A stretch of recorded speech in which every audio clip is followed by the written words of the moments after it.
Welcome, race fans. This is Paul Page, the voice of IndyCars. And today we're excited to present another IndyCar event brought to you by the Dark Horse IndyCar Series. From the Unzers to Mears, Foyt, and Andretti, now it's Corley, Peterson, Davies, Gardner, and Teague. You can expect high speeds, incredible wheel-to-wheel action, and intense drama that you could only get in an IndyCar. So sit back and enjoy your favorite drivers from all over the world take the track. Dark Horse IndyCar drivers, start your engine.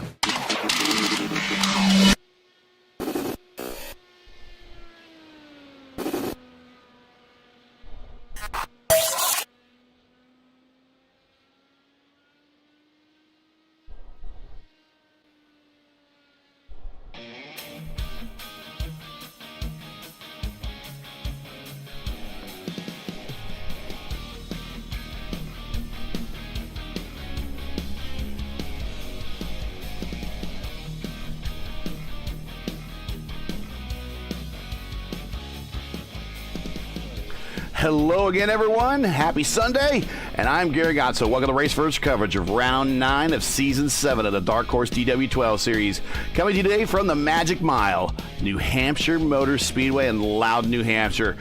Joining me in the booth is our driver expert, the Catalyst, Andrew Wood. So, Andrew, we talked about it in the pre-race, and I think we're going to see a lot of it again today. We're going to pick right back up where we left off at a very difficult pit entry at Motegi to another pit entry here at New Hampshire.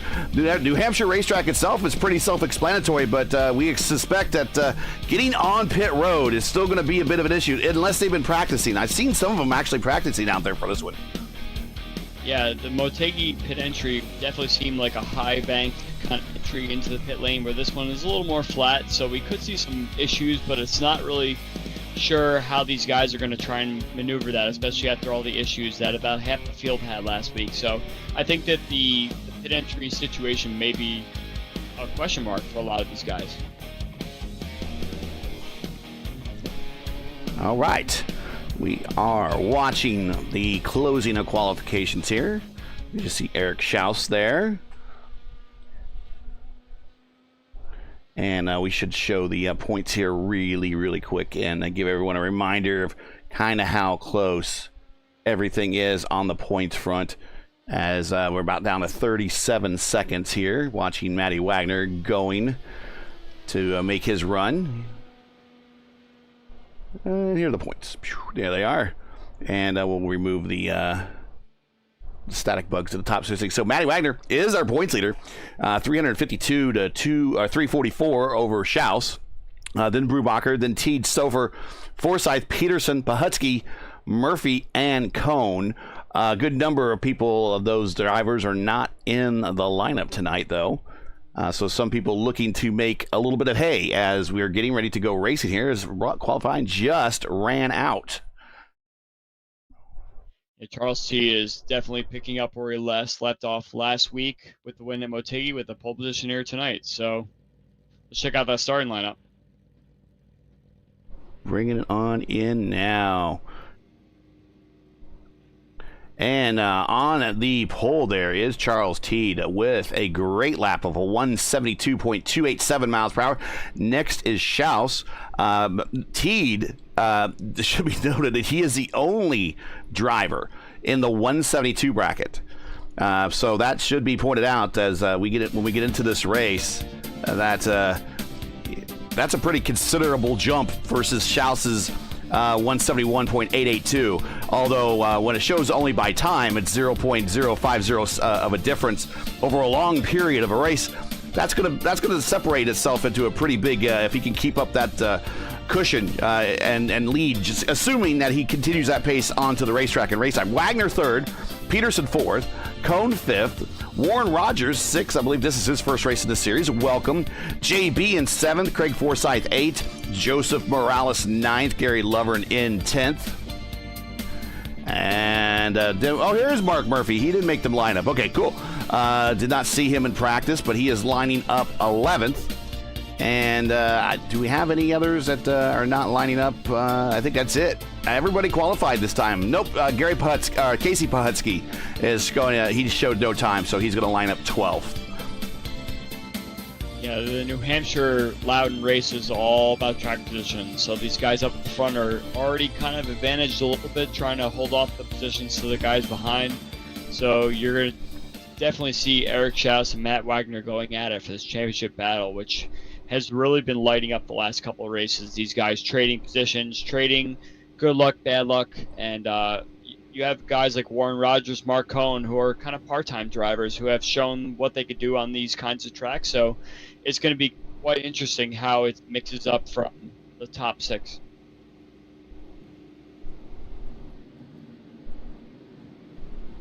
Let's not forget Craig Forsyth, also P8. That's a pretty poor qualifying session from him.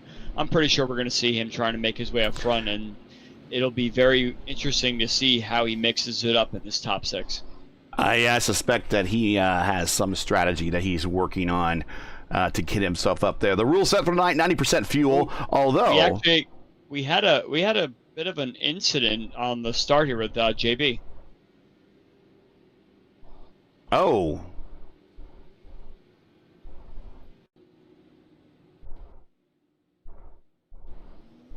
I'm not sure what happened. He just kind of started rolling and then managed to slide it to the outside wall. And I think he's going to be starting for the pit lane if he starts at all.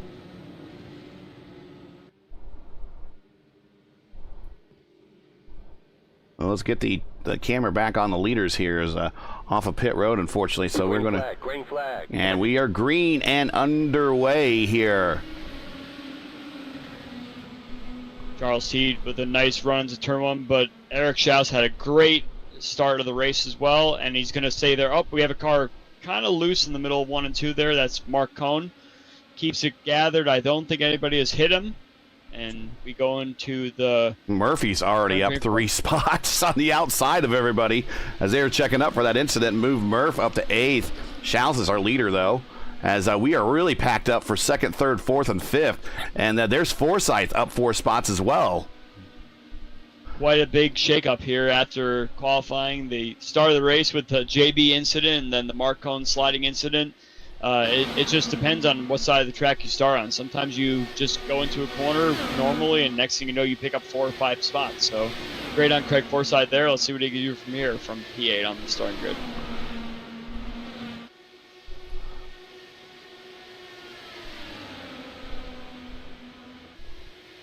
Schaus, Teed, Wagner, Forsyth, Peterson, your top 5. Ooh, I Lovern. think he might have caught the wall there on the exit of 4, and you're going to see Matt Wagner and Craig Forsyth go after him in turn 1.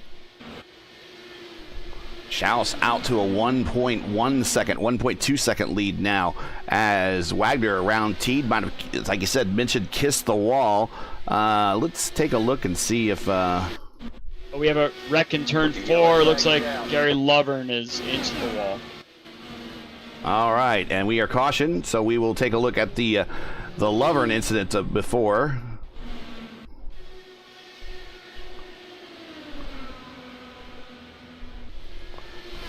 And just a little help from the inside. Ooh, that was a hard hit too.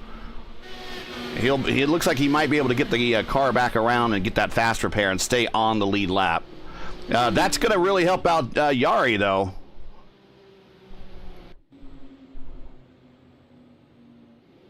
Looks like Yari might have stayed on the lead lap, if I'm not mistaken.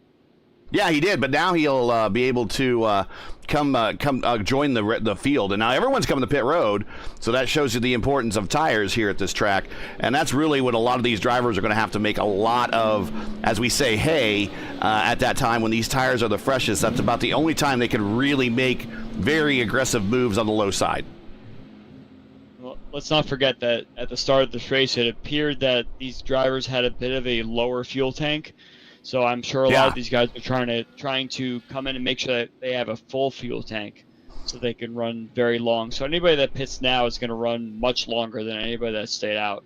But yeah, someone's kind of skidding on pit exit there. Looks like Murph. I believe he's going again, which is no worries there. Coming off the button there, getting into the throttle. Let's see what happens. Yeah, there it is. Unless he wanted to make that turn onto the road course there, which I don't think he wanted to. But yeah, these cars were set up to turn left only tonight, so I don't think any right-handed corners are going to do very well. But you mentioned that JB is now back in the lead lap, but he has lost his fast repair at this point after starting the race and then hitting the wall. So as much as he's going to want to be able to figure out how he's going to get back in this race again, he has to realize that he has no more mulligan left. There's no more chance for him to get back if he has another incident. So from here, there's a little bit more caution to be played as he comes up through this field. But at least he didn't lose the lap, which is the most important thing.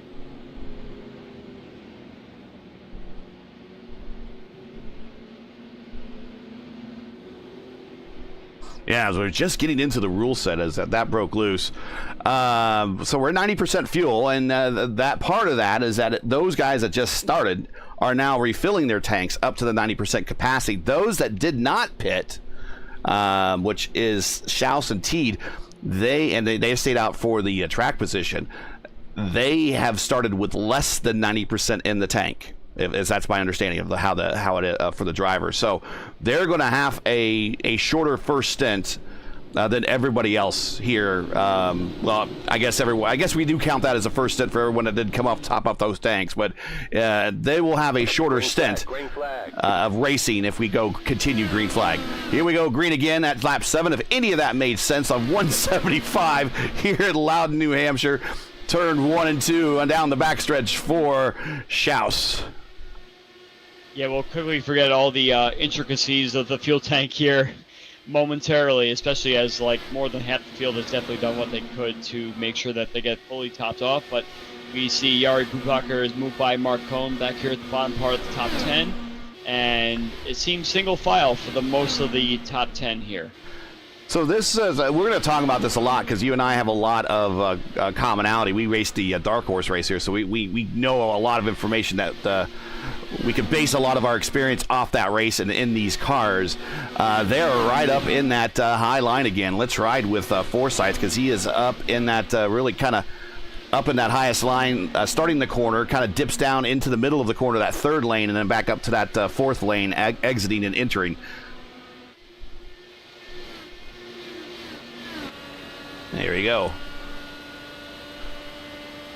A lot of these guys trying to feel out where exactly their car works and where it doesn't work. That's the main key here in the first stint, is trying to figure out what lines you could take, what lines are more of a defensive situation.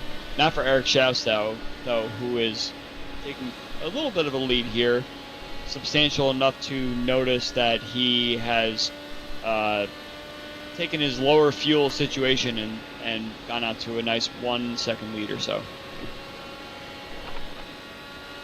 Here, Craig riding alongside or on top of the roll cage for him. There he is up in the fourth lane there. These cars don't like to, at full speed, work those lower lanes very well. They tend to get loose. When they have newer tires, there you see Wagner down there in the second lane, and they will operate down there until these tires really become really worn, and then you got kind of no choice to stay high. Problem with staying high is right here, corner exit. That wall comes up and greets you really, really quickly. This is such a progressive banking sort of track where you have to kind of figure out what lanes your car wants to take on both sides of the circuit, and once you figure that out, you're instantly going to gain tenths on the car ahead of you. No matter what line they take, if you're comfortable where you're running, that's exactly what it's going to take for you to get your way towards the front. So I was watching the very first IndyCar race here that they had back in the 90s, and Danny Sullivan was talking about the track, and he said that really each corner, while from the air and from the grandstands looks identical, they're not. And he started to explain it. And next time we get down to let's go through turns 1 and 2. Turns 1 and 2. Now it's been re-profiled a little bit since then. Got a spin out of turn 4. And that is Pahutski in that Will Power throwback.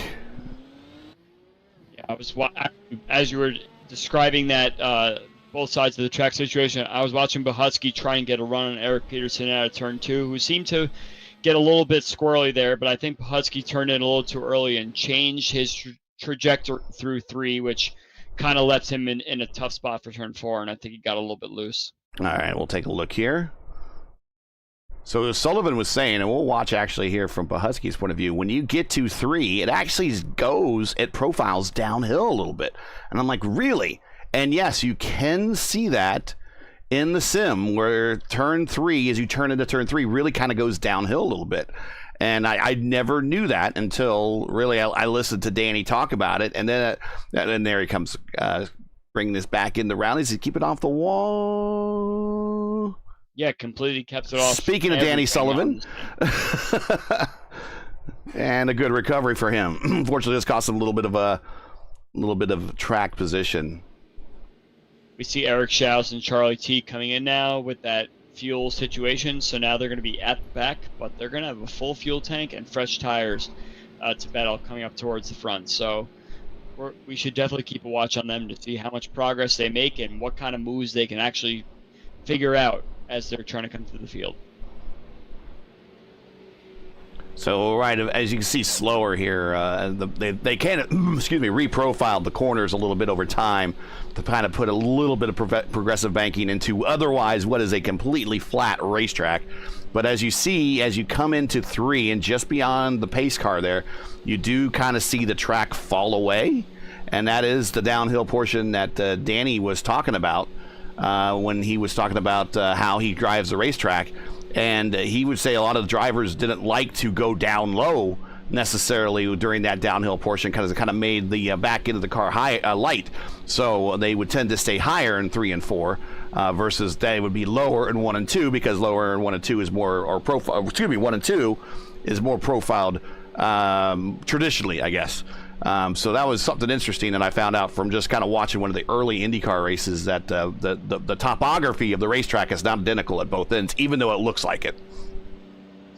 So Gary, you're talking about Danny Sullivan. He has a spin and win in his name. So we have Husky start to spin and not hit anything. Are you insinuating that Pahusky has a chance for a spin and win here? Well, and then if you look at Mark Murphy in 3rd, he's in the Miller American there that Danny drove, or the livery that Danny drove in '85. So you know what? It's entirely in the cards.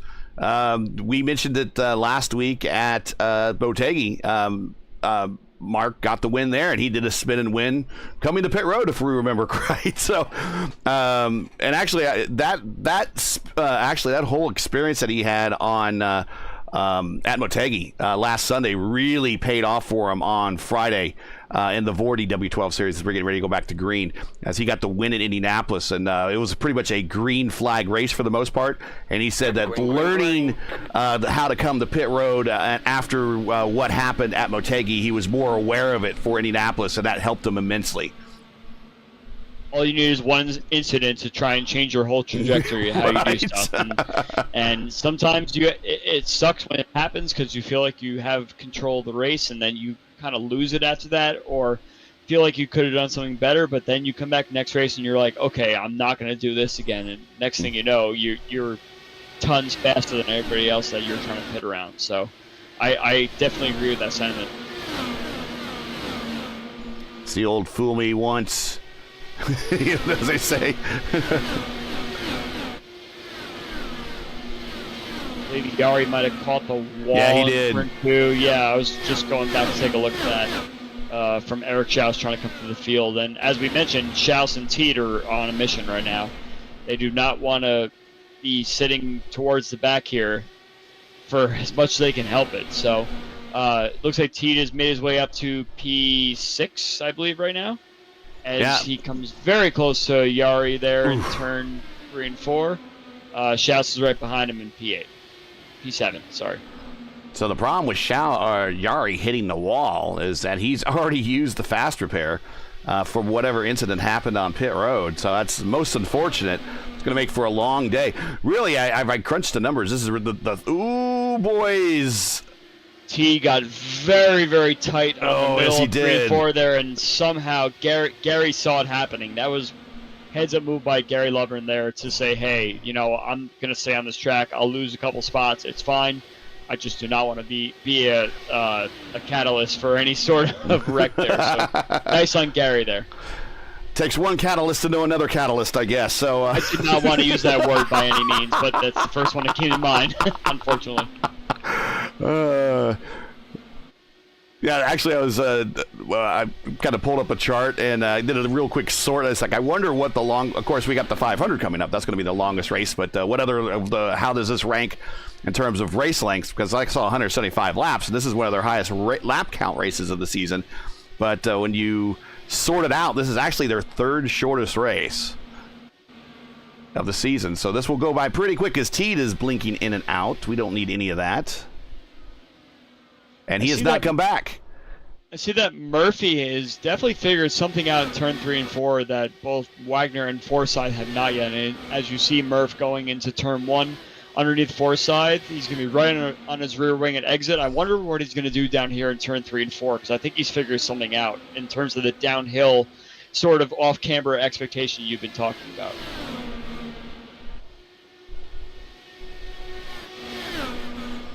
Once you get up to speed and these tires really start wearing out, it becomes, for the most part, a single lane, single groove racetrack at the top of the each turn. You're kind of in that fourth lane, either at the very top or that third lane or lane right below it. So you kind of wait. Sorry, you kind of wait for a mistake for the car to happen in front of you to make that pass. So go ahead. Sorry. I was going to say, it's just so hard to complete the pass. You can get next to the person in 3 and 4, but if you keep it on the outside and you're the one making the move down low, you have to find some way to get some grip on the exit to make the run down to turn 1. And that's what Murph is going to have the hardest time doing, is trying to figure out, as they close in on Matt Wagner, the leader, I think Forsythe has reacted, and he's managed to find a way to get a little faster, which has definitely pulled the both of them towards the leader. So I wonder if Murph has to adjust a little bit to try and find some clean air to try and get the better exit. Forsythe has definitely figured it out, and now they're closing on the leader. Well, look at the battle back here in the back.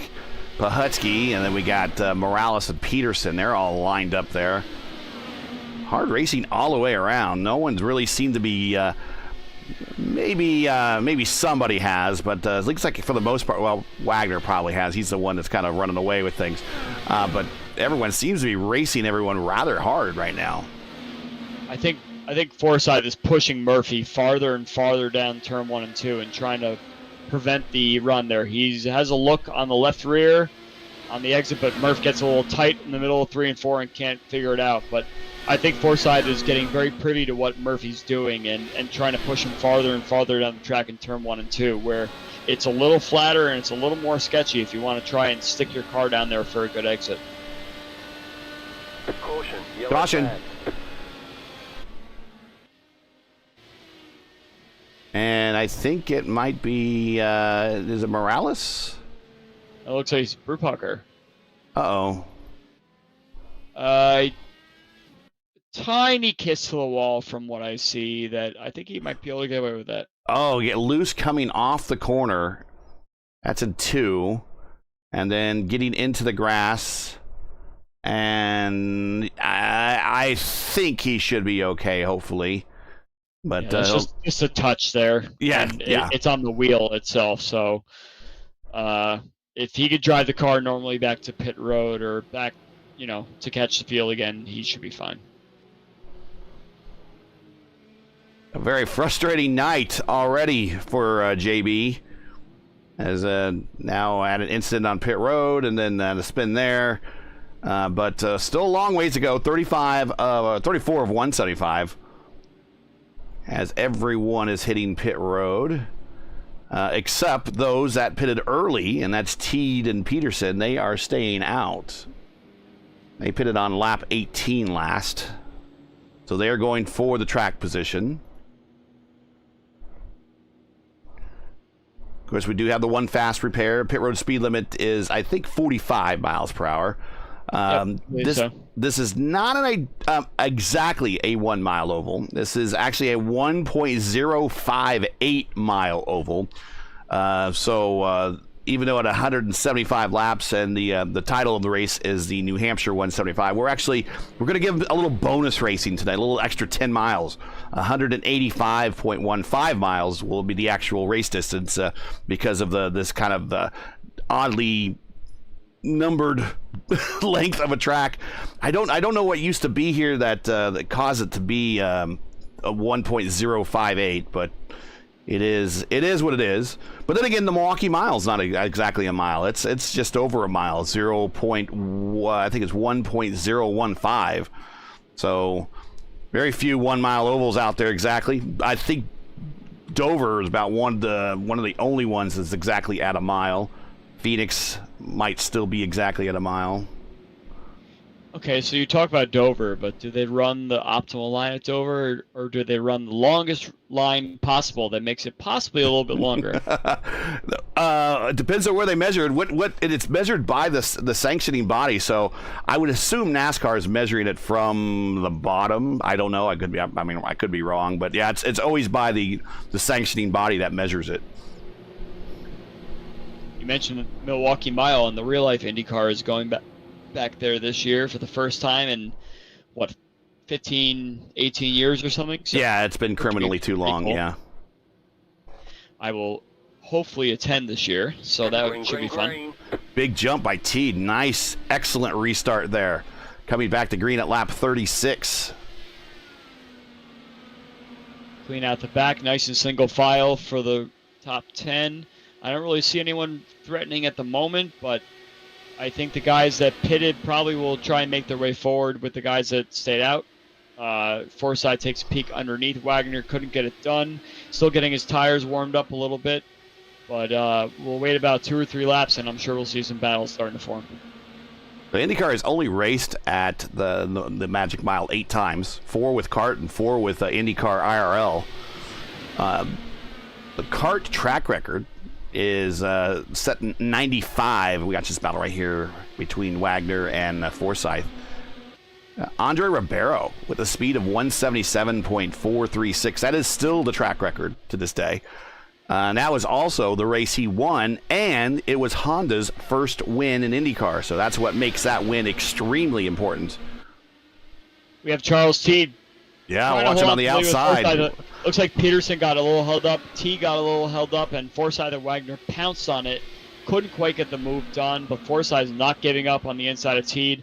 I think as long as Teed holds that outside line on both sides of the track, he should be good for now until the momentum swings back towards those guys with the warmer tires. So great job for those guys not getting into any incidents. Murph is now making his way up. He has found something in 3 and 4 that nobody else has found this race. So I think later on. Wagner! Caution, yellow flag. What happened? That was an instant snap loose. That was definitely some sort of internet. Had to be net code or something. Wow. That was not even close to being any incident there. I just watched this. Let's clear off all the graphics. That was an instant snap loose, and I don't think that had to be just massive net code as he comes out. Watch the car react. Yeah, that's Boom. 100% internet connection issue there, and that's so sad for Matt Wagner, who is really making his way forward there. But luckily, as we've mentioned a few times, we have the fast repair, so Matt will be able to pit, get himself fixed up. I'm sure he's not going to be too fazed by the incident. He's learned quite a bit just sitting in the field here, so he'll be able to fix his car up and then go right back to where he was before. There's still 130 laps left, so just a bit of a fist pounder on the desk there, but he'll get back to it again. Well, that's going to help Teed. He'll come to pit road. And then I think who didn't pit with them? That would have been Peterson. So I bet Teed and Peterson are coming. There they are. Yep.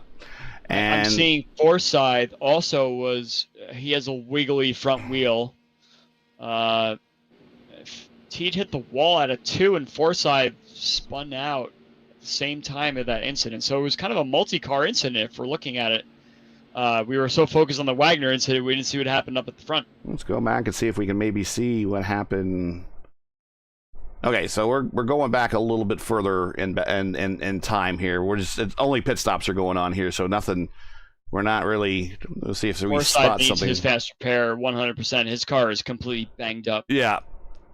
Wow, fast repairs are being used up at a record pace. We're not even to lap 50 yet.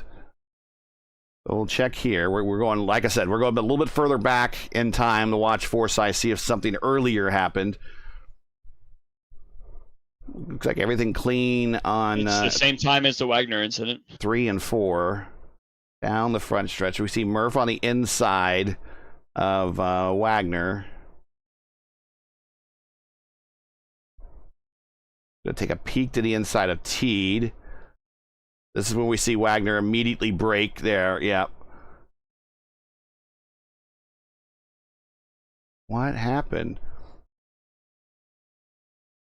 Oh!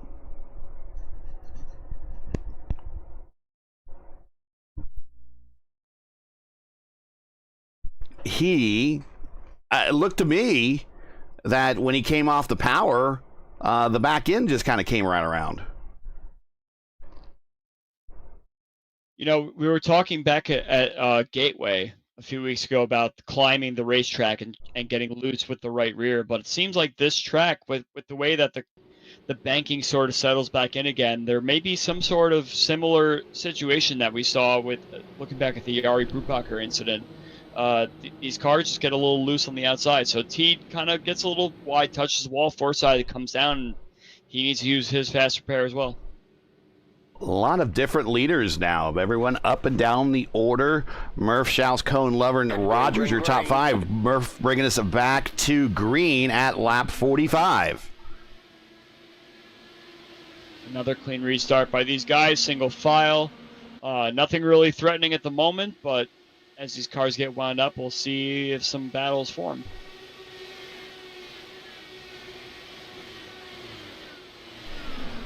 There's Wagner Peterson working on low line on 3 and 4.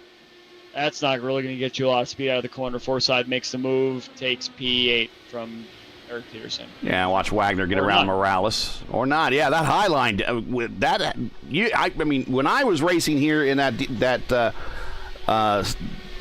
Speedway Series in Lionheart, the High Line is where I did most of my business all day long. I mean, I passed up there for the most part, with the exception of, I think, that last caution we had. The only time I really wanted to push on the car in front of me and to get that pass done. We all had fresh tires and I could go down low, but I did a majority of my business all on the high side of that race. The problem is, if you commit to it, you're going to burn off that right front tire and you're going to lose all sorts of turn-ins. So you kind of have to switch back and forth to going low, going high. But sometimes you can't do that if you're trying to fight clean air and trying to figure out where your car gets the most grip. That kind of goes out the window. So it'll work out for now for Eric Peterson. Here comes Forsythe inside. 83-degree track temperature, 65. That's pretty typical New England weather. No comment there, Gary. Of course, this track not too far away from a very nice recreational lake of Winnipesaukee. They have a big bike week up there, and I think that's when the first a lot of the first IndyCar Loudon races would coincide with bike week. Do you know on record how many times they raced here before CART was dissolved? So CART had 4 races here. And IndyCar IRL had 4 races here. And so, yeah, but Ribeiro won he has the fastest lap with CART, and he won that race in 95. The fastest lap here in the IRL was actually set with the old car by a friend of all, Richie Hearn. Forget about that, but he sat on the pole here for that Loudon 200, which was the first race of the 96-97 IRL season, the split year season. Because Tony George wanted to make the Indianapolis Motor Speedway the last race on the calendar. Yeah, that wasn't a good idea. Ooh, we had a disappearance there. T disappeared. It hasn't come back yet. And he did the same thing before.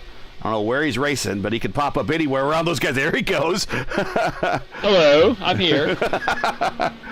It's very frustrating for Forsythe, who's been working on him for several laps now, especially because the guys ahead are all disappearing into the distance. And looks like Forsythe now is ahead of him until he disappears again, then appears 7 cars ahead. Oh, Matt Wagner is spinning out of turn 2.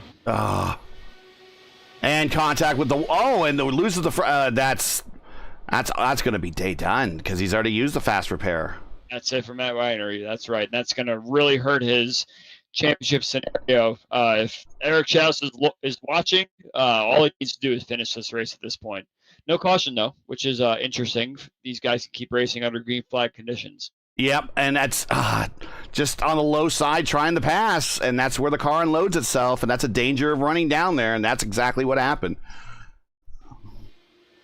Battle up front now between Murph and Schaus. Take everything I said away. As Schaus is going for that win, he wants that championship lead. So just be careful, and if you're in that spot now that you know that Matt Wagner is not going to finish this race, just keep going and get yourself a nice top 3 finish, and you'll find yourself fruitful in the championship standings. So there's never been in IndyCar history a repeat winner at Loudon. So in 8 races, there have been 8 different winners. Ray Hall, Nigel Mansell, Al Unser Jr., Andre Ribeiro on those first races with CART.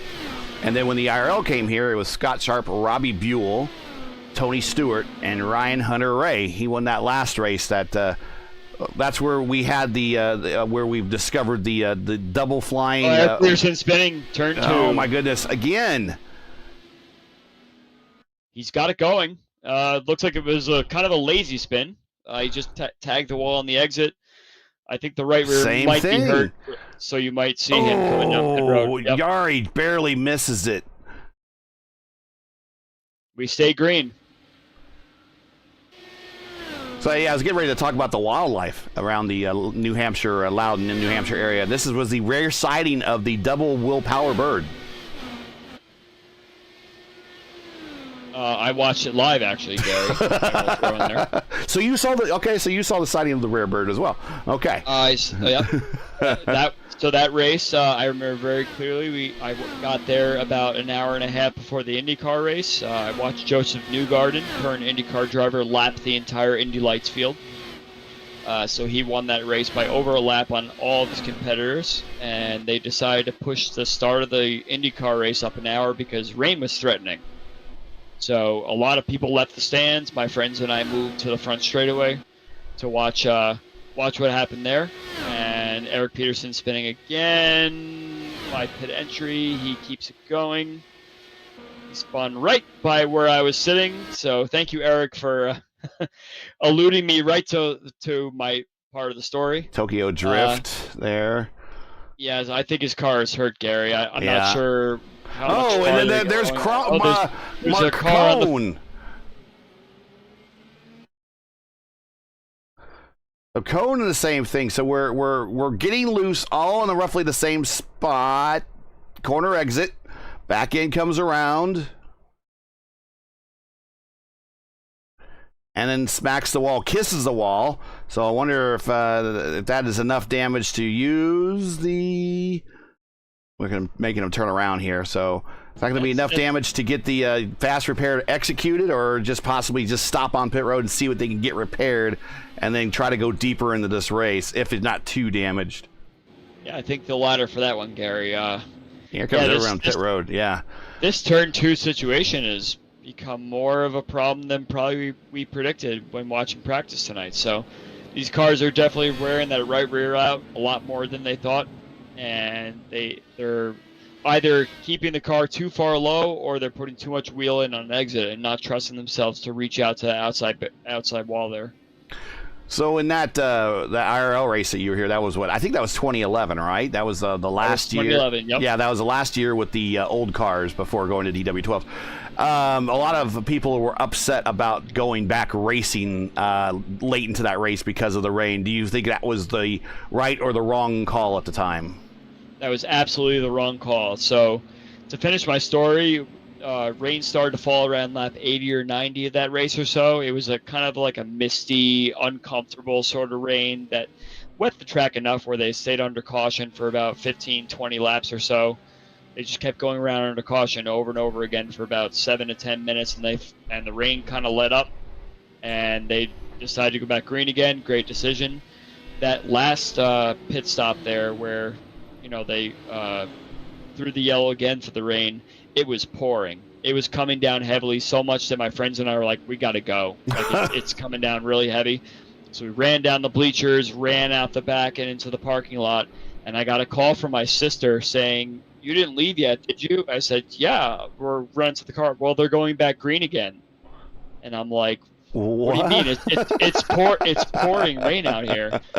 So I never actually saw the resultant, but we ran up to the fence off turn 2, where these guys are going right now. And I saw on the back straightaway, I saw all the mayhem. So I didn't actually witness the double bird situation, but we saw it up on the jumbotron there, them chasing them there. So I'm like, oh my goodness, this is a big junk moment. So unfortunate that I remember that a lot of the drivers on the radio were screaming at Brian Barnhart at the time, saying, "You cannot go green. You cannot. This is not a racing situation." And sure enough, as you saw, the outcome.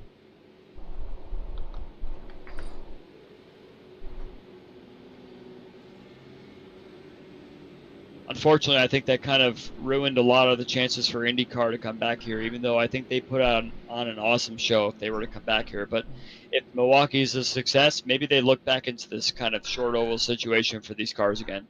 Yeah, that's the thing. They want more ovals on the schedule. They just don't want to pack race. That seems to be the consensus of what's going on. And so they managed, while they were still at Texas, to get the cars working in a way that they could work in a pack, but they didn't work directly on top of one another, and they could separate. You could use your skill to separate.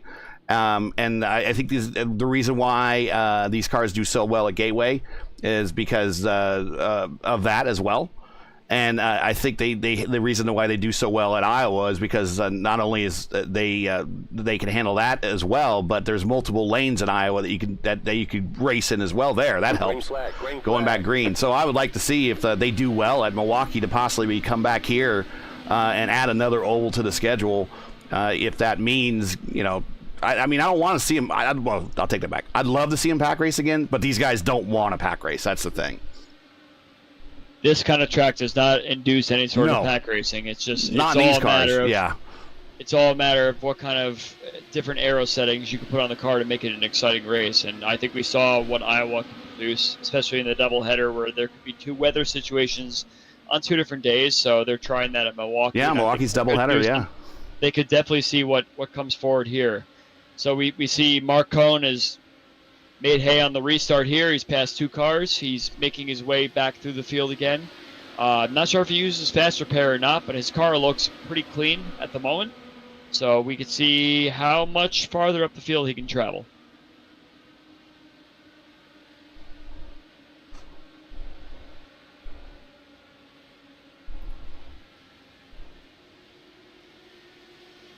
I'm wondering if it's a little still too early to talk about fuel, Gary. So no, never too early to talk about fuel. Yeah, it could or could not be, but I think we're sitting in kind of one of those in-between windows right now. Everybody pitted on lap, what was that, 50-something, right? Yes. I believe, let me look here. Everyone on 63. Everyone 63, on 63, okay. Yep. Yeah, so that would leave about 112 laps. So I think that it's safe to do it on just one more stop. But it's all going to depend on how these cautions fall going from here. But I don't think this is going to turn into a fuel-safe situation. But on a track like this, it's very easy to fuel-save, especially when you're kind of following a car and you want to pick your lane into both 1 and 2 and 3 and 4.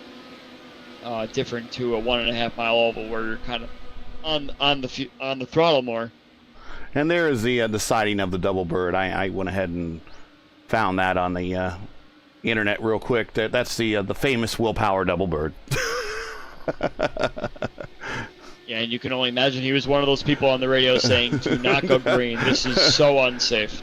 He was not, and I remember a number of drivers not happy, one of which was Danica, and that was kind of the MO for her at the time, just never happy at anything, and she was not happy at that race for various reasons as well. So, yeah, and unfortunately that and the attendance, they didn't come back. I'd like for them very much the comeback. They're talking, though, and I heard rumors coming from the Speedway that IndyCar is looking at possibly a more schedule for 2026. Did you hear about that? About maybe some new things, something different things coming up on the 2026 schedule? I have not heard that. I heard that in a tweet and a news release, but no specifics were given in terms of what tracks or anything would be in the works. I would imagine that they're pretty close to firming up the 2025s. Gosh, we're back again, and here's Pahutsky sideways off the corner 2. We know what this means. Oh, and he dove in hard. If I remember right, that 2011 race, didn't that start off really slow, really bad with like a number of really weird incidents? I believe Justin Wilson was one that got Castro loose. Neves is one of them as well, and that was a big dive in. That's a tow for Pahutsky. I think he should still have his fast repair. We'll see from his other spin, but we're back to being caution again. Such a small field, we didn't expect this much drama, especially with the turn 2 situation, but I think these guys are dealing with different track conditions than they practice with, which could lead to a lot of uncertainty, especially when it comes to coming through turn 1 and 2, where they may have had more grip before. Warren Rogers is going to stay out. We haven't talked much about Warren Rogers this race at all, but it seems, other than the incident with Gary Lovern and the first caution, it seems that he's kind of quietly crept his way towards the top part of this grid. Yeah, I believe this is his first race in the series. I don't remember from earlier in the season. I will check Sim Racer Hub, see if he's been in the series before. But he's first race, raced very cleanly, very smartly, and has worked his way up now into first place by virtue of staying out and grabbing some track position. In itself, not a bad idea.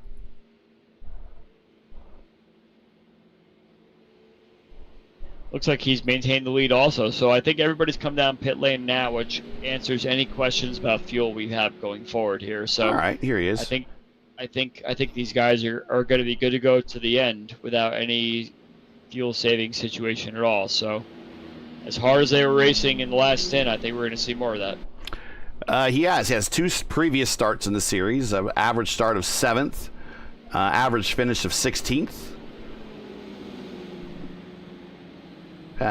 Completed 192 laps. Not sure what races he was in, but 2 previous starts in the series. So welcome back. Good to have you back. Always good to see guys that have not, guys or gals that have not been in the series for a while come on back and take some time. It was a busy day. I expected kind of the lineup to be slow today, or low today, because of qualifications that Indianapolis just ended not too long ago, and then of course. This is also the weekend that NASCAR has their All-Star race. I would imagine a number of people want to take that in as well. But a couple people maybe take an opportunity that while things are slow to join the lineup and get in here and get some laps in. And that's Warren Rogers. So we welcome him back to the series as he's now our leader. Teed, Schaus, Murphy, and Forsyth are the rest of the top 5. As I think you're going green next time by, possibly. Yep, lights are out on the pace car. Lights are out, yep. Unfortunately, similar to Motegi a couple of races ago, this track does not seem to be a well-attended track by a lot of these guys for one reason or another. So, not surprised that we have a smaller field here tonight. This may not be a popular track for some of these guys to want to spend their money and haul their car out there to go to. So, unfortunate, but hey, we've had a lot of action so far, probably more than we bargained for. 12 cars on the grid, so a lot of cars kind of sliding, a lot of cars getting some bad exits on turn 2, turn 4. So we've had quite an exciting race thus far.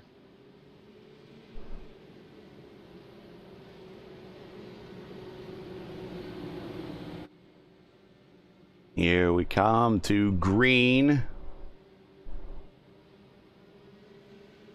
I can confirm Matt Wagner is now out of this race. He has not returned to the track, so that's really going to hurt his championship chances here. So Eric Schaus just has to finish this race, and he'll come out of here looking like a champ.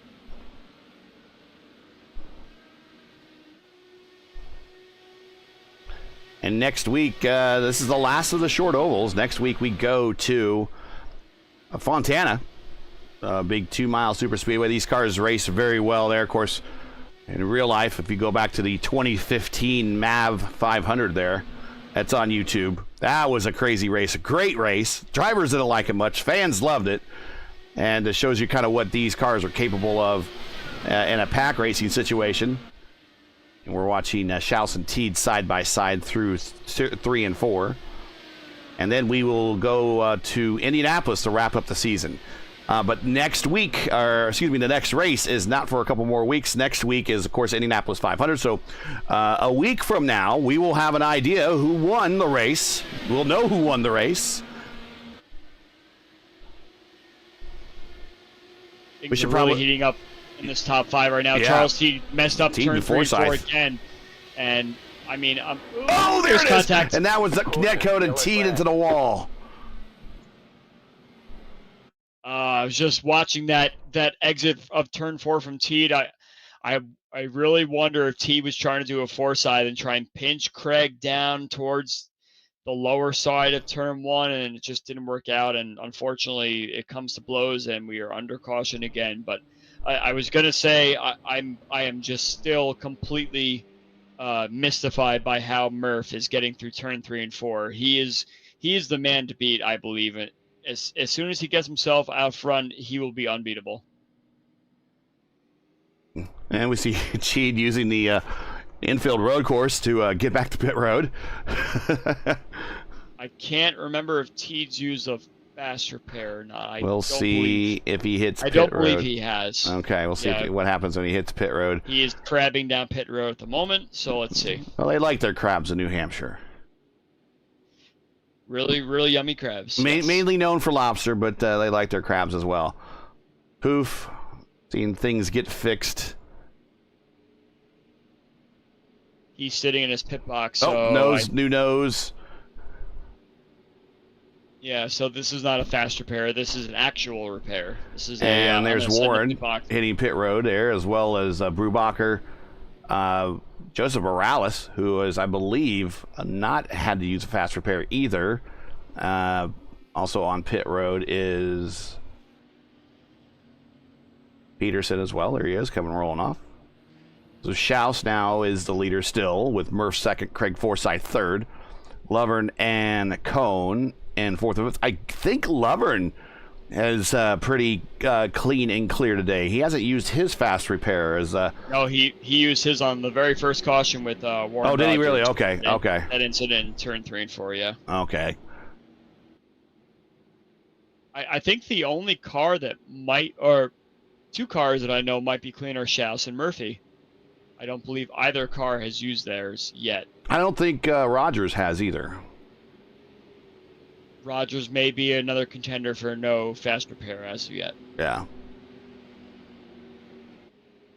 But I believe every other car on the grid, as I'm cycling through them right now, I believe has had an incident. Yeah, I don't think Schaus has wrecked anywhere yet, and I think Murph has also avoided everything. I mean, it's going to come down to, I think Murphy's the car to beat, hands down, if you were to ask me right now, about halfway through. Yeah. As long as he stays out of trouble, if he gets that lead, it's game over.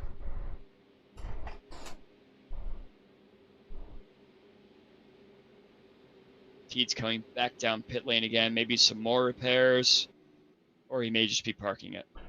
Yeah, he doesn't look like he's tracking right. Going up on the jacks.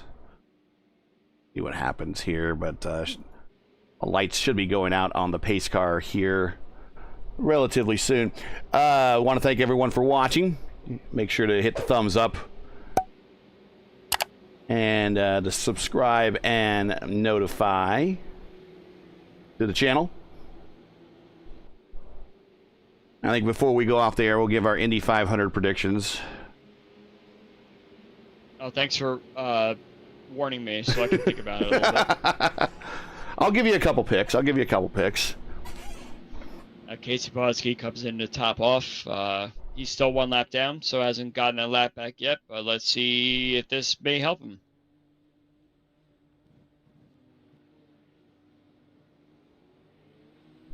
And Teed is rejoining after getting additional, possibly work done there. Let's ride along with T to see how he's tracking right now. Oh, yeah, look at that wheel. Yeah. And I think that's going to be the end of the night for Teed. I believe he can't drive that car straight at all. So green. And we're going back to green, and we're watching Teed in the back there. We just knew that wheel was going to be a little out of skew. But Schaus is your leader. Murphy second, Forsyth third, Lovern fourth, and Cone fifth.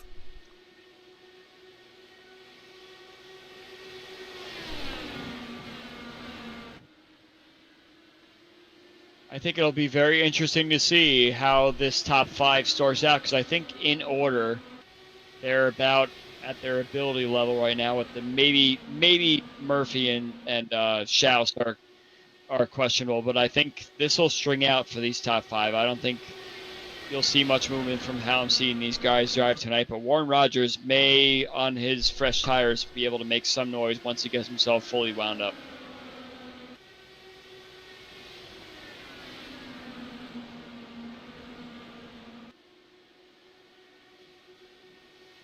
Of course, Tony Stewart won here in IndyCar and NASCAR. That's one of his first NASCAR wins was here, as well as one of the first IndyCar wins. Could have been the site of his first IndyCar win. Could have been the site of the only win by the Menard engine back in '96 when they raced here. He had a 2-lap lead on the field. He was waxing the field, and as typical with those Menard engines, the Menard Buick engines, it grenaded on him within sight of the finish.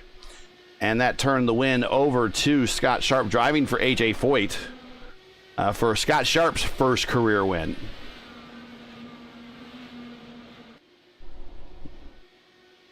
Mark Cohn takes 4th place from Yep. Gary Lovern. Very interesting battle there. I think Cohn is kind of come alive now. Based on what we saw earlier in the race, he was kind of just hanging out in the middle part of the top 10, wasn't making much noise, but he may have gotten some confidence playing around with some lines on the last stint there. And you're going to see him chase down Forsyth right here as he closes the gap quite a bit. And there we see Warren Rogers smacking the wall off of 2. So engage fast repair and next stop more likely. Yep, so that's another one off the list. So now we're down to only 2 there that don't have a fast repair left. So unfortunate for Warren there, but he was putting up a really, really good battle there for his debut race back. Caution, yellow flag. What the heck happened? Oh, Brubacher just spins by himself coming off the corner and does a complete Danny Sullivan. And he's back underway. Doesn't look like he touched a thing. Check this out one more time. Just kind of coming. Let's even roll. We'll get in the cockpit with him. Just kind of comes around, turns into it a little bit, comes around for him, turns back into it. Oh, look, I'm pointed toward the right direction. Didn't touch a thing. He told Casey Pahutski, hold my beer. I am going to spin and win right now. You want to spin and win? I am going to do something a little bit better. So it's unfortunate that we have to have another caution because of this, but here we are. Yeah, we are struggling with the cautions here, but here come takers to pit road. I really think, despite the giving up the track position, this might be the safe play is get new tires whenever, wherever you can. Morales, Brubacher, and Cohn coming to pit road.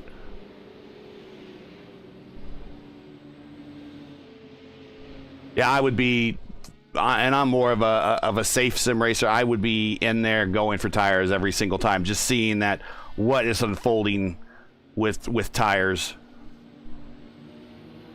You never know when the last stop's going to be, so it's good to play this game for now, but these guys cannot make it to the end. So No, they're still going to have to stop again, and everyone still has a, not sure really what lap they can get to now. So we really haven't even considered this as a fuel mileage race. So we've talked about fuel before, and we said it's never too early to talk about fuel, but we really haven't got into a good run where we've been on the track for 20 plus 30 plus laps. We're like, okay, well, we're now a good chunk into a stint. What's going on?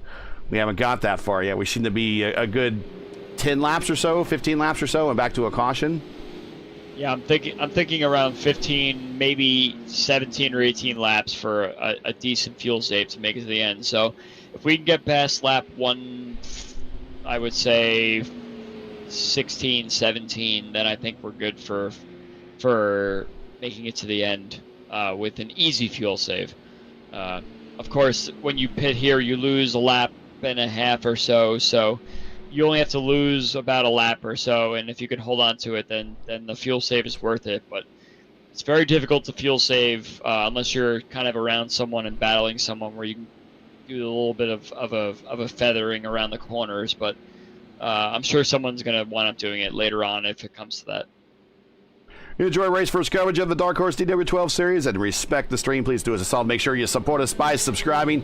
And while you're at it, don't forget to smash like and click the bell so you'll miss out on future iRacing broadcasts. Tonight's race coverage has been brought to you by 4D Racewear. Check out their line of made for sim racing gloves, shoes, and apparel. Visit them today at 4dracewear.com or click on the link in the description. Getting ready to go green. We have a huge week coming up here on Race First. So we have the ISRA Xfinity Series in Charlotte on Monday. Then we have our signature broadcast of the 8:15 IndyCar Oval Series Top Split at 8:15 p.m. at Texas on Tuesday. That's all times Eastern.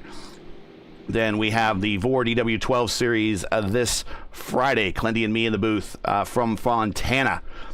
For a 3 p.m. matinee, and we wrap up the week with a huge one. IIS at Indianapolis, the iRacing or the IndyCar iRacing Series 500K at Indianapolis. It's the only race on the schedule for the IIS this season that's not 100% length, but they didn't want to run 100% because the next week everyone else is running 100% one more time, so they thought they'd give everyone a break. Going green, Schaus is our leader. So big week here.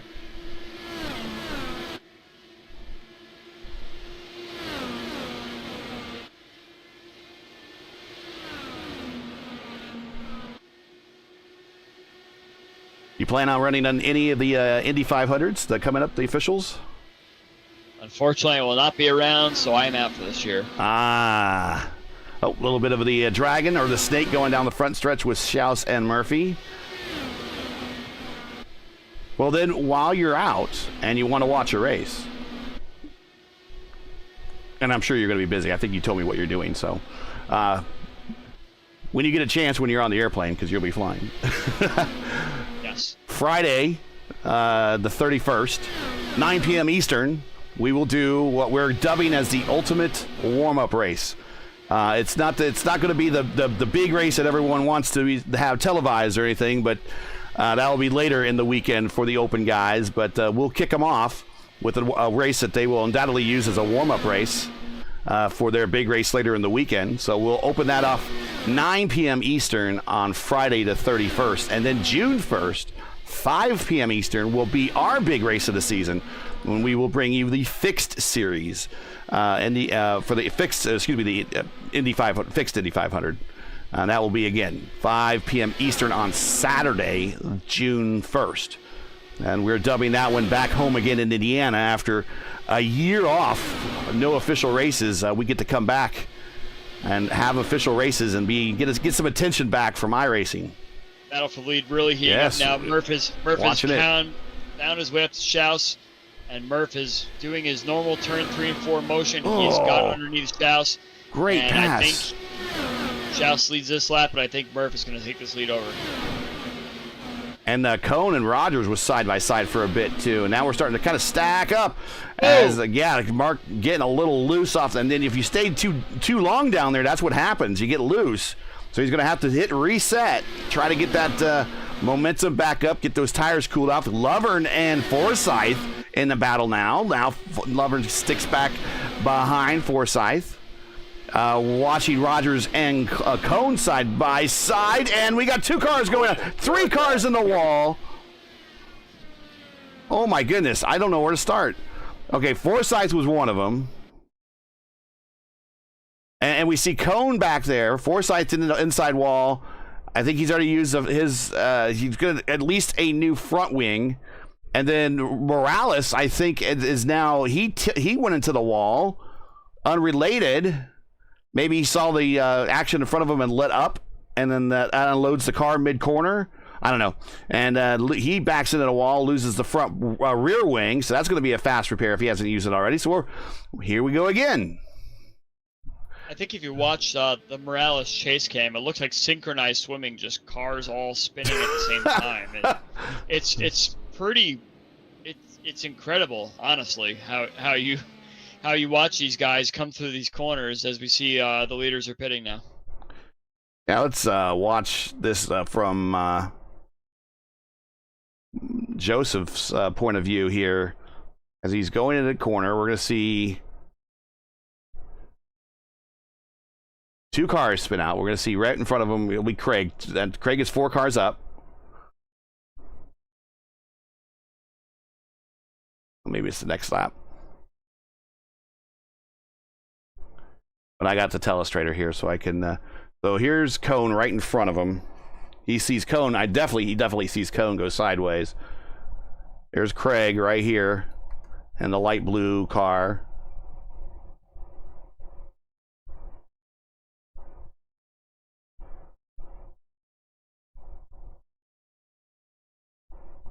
And let's see what he sees here that causes him to probably lift and unload the car.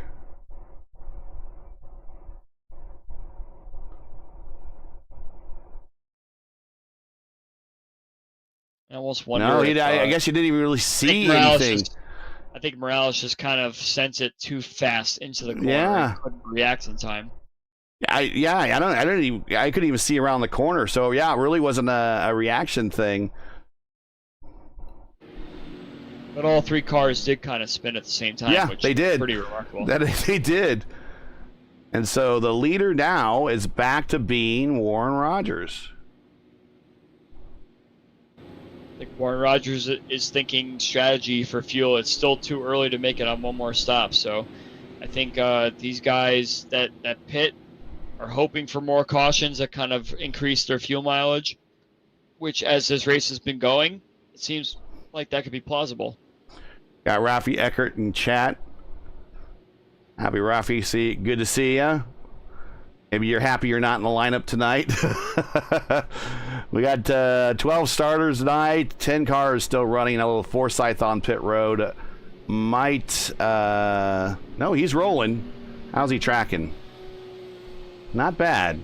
Forsyth has already used the fast repair, so I believe he's going to be struggling from here on out.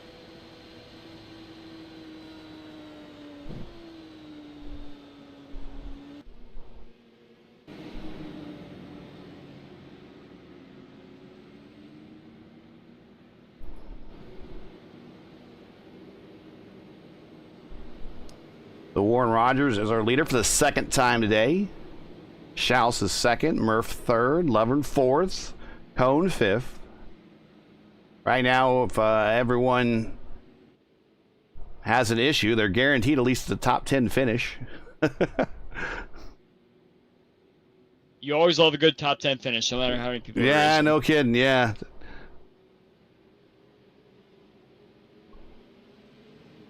And I think we're coming to green. A better front stretch shot here. Yep. Lights are out. Here we go. Coming to green. Back at 109.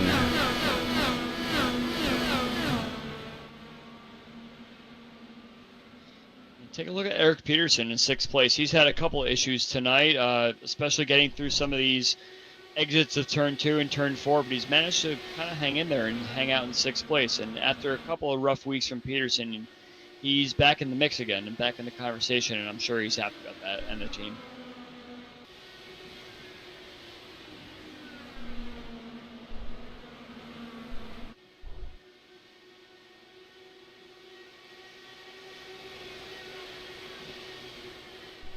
And another pack back here. Pahutsky, Morales, Brubacher, Craig's in that one as well. I think everyone's just kind of riding back here now. They've already used up their fast repairs and just kind of cruising. Maybe give everyone a little extra room. Try to make it home now.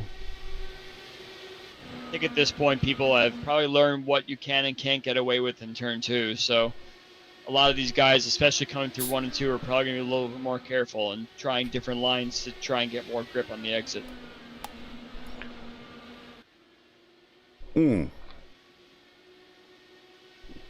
Schaus got a big arrow push. Had to do a lot of steering input to keep it off the wall that time. But as I say, Mark Murphy finds a way to get just a sniff more of cleaner on his left front wing, and he manages to make it work down there in 3 and 4. So I think he's the one who's running 3 and 4 the best right now. So if he could find his way into second, we could see him do something, or he could just kind of hang out, play around with his lines a little bit more, and find more time once the tires start to wear out a bit more. JB with the purple lap, 21.773. That was set a while ago. All these cars were a little bit newer.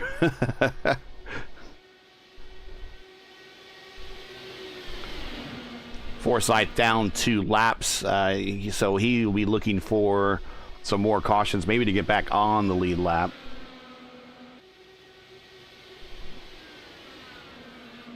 Warren Rogers is definitely holding a good pace out here. He's not really holding anyone up, and he's not really in anyone's crosshairs right now. Schaus and Murph are both just kind of hanging out and biding their time and letting him wear his tires out. But he does have a little less fuel, which gives him a little bit more juice down the front and back straightaway. So he'll hold the lead for a bit longer.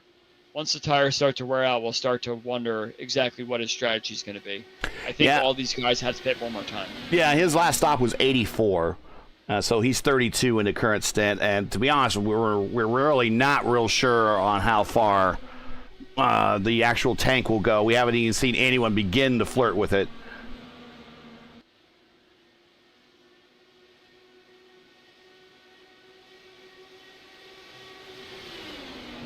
Under normal circumstances, I would say this would be a 2-stopper.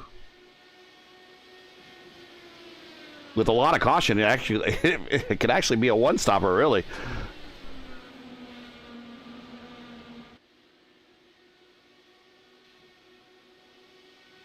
I think we might actually finally get a nice little green run out of here.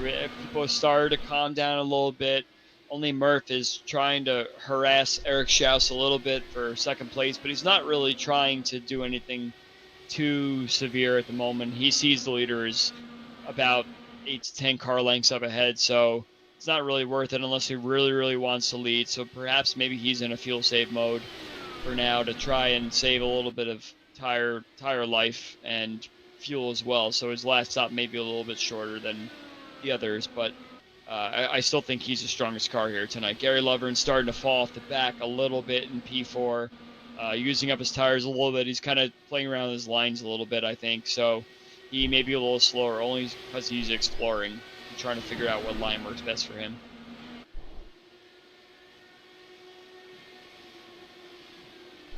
Looks like Murphy might have a run now out of 3 and 4 into 1 and 2. Oh, he's on a dangerous line out of turn 2. He holds it. Oh, Murph all over the backside of Schaus. Look at that.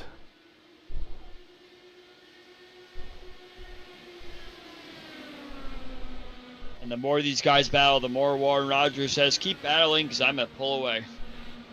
He hasn't pulled away too much yet, but if these two keep battling, it's not going to be even a question if Warren keeps the lead.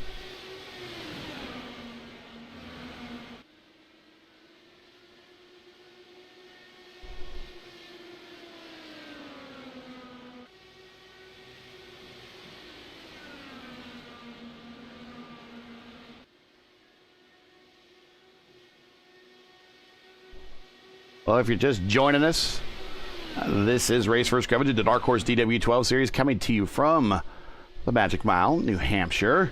We've completed 123 of a scheduled 175 laps. Make sure to smash the like button, subscribe to the channel so you'll miss out on the next race, which is tomorrow. Murph and me, Murph who's sitting in third, Murph and I will be bringing you Xfinity action from the ISRA. A lot of ex-Lionheart guys there. Xfinity action. Contact. Yes. A little bit with Mark Cohn and Gary Lovern there. He slide jobbed Gary as best he could. Oh, and Gary's nose is pretty scuffed up. I wonder if we can get a replay of that. Kind of going back a bit further than we need to, but You don't see a lot of successful slide jobs here in the IndyCar. It's more of a NASCAR thing, but these guys were lucky to get away with that. Yeah, you don't participate very much. Although I know there's a split named after you. I don't think you do much participation in the fixed series, but the Brazilians, I've coined something with the Brazilians and their style of racing with us, and it's called the Brazilian Clear, which is very similar to that. Murph just tried it on Schaus for second place out of turn 4. There was contact there, but I believe Murph has a spot. Yeah, Murph has the spot right now. And it is really tough to pass here without contact. In fact, one of my races that I got flagged for avoidable contact in the Speedway series was here. I came under Hugo Gallas, and he was taking a wide entry and cutting down and kind of cutting off my path. So I stuck my nose in there, and he came right down on me as predicted, and I spun him. And it fell to me as a penalty for the next race. But, yeah. Sometimes Can you check out Eric Schaus's wing there? And Morales around. Morales around on the backstretch. He's back underway. Check out Schaus's wing. Yeah, after that slide job from Murph, I see Schaus is starting to kind of drop back a little bit, and I'm wondering if he has any loss of downforce there. I don't see the level of damage on his wing that I can see for Lovern's.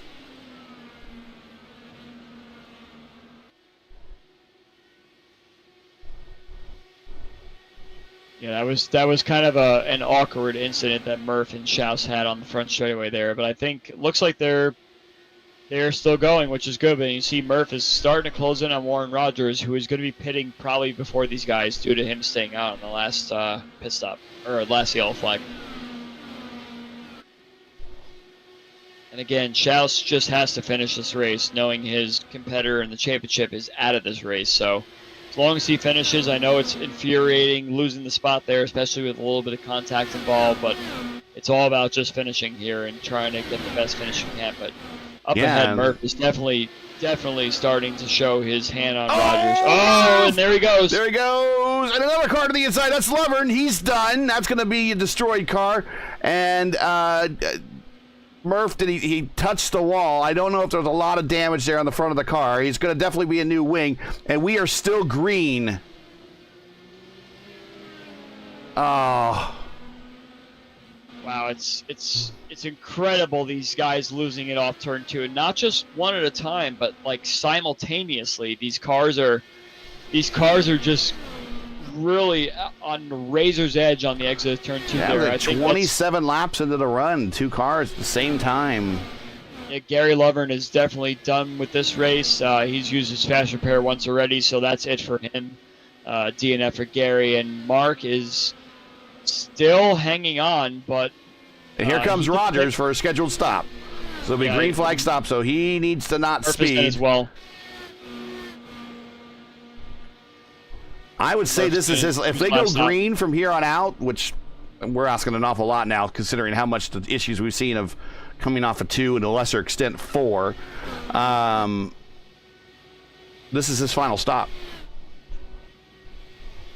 Yeah, Murph's in his pit box as well. He's not using a fast repair, which I find strange, unless he's used it already, but I don't believe he has. New wings, so down and away. Car's completely repaired now, so that's it for him. That's his final stop for the day.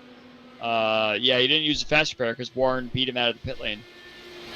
But we continue on here. It looks like Eric Schaus is now your leader. Still pulling away from Mark Cohn, I believe. That is how. Yeah, that's how it was before the pit stop as well, because it was Murph that Schaus had the incident with. I'm looking at Schaus's wing as well, and I don't see the amount of damage that you were looking at before either. Eric Peterson's on pit road. Routine pit stop, his last stop of the day. We only have about 37 laps or so left in this race. So this will be everybody's last stop.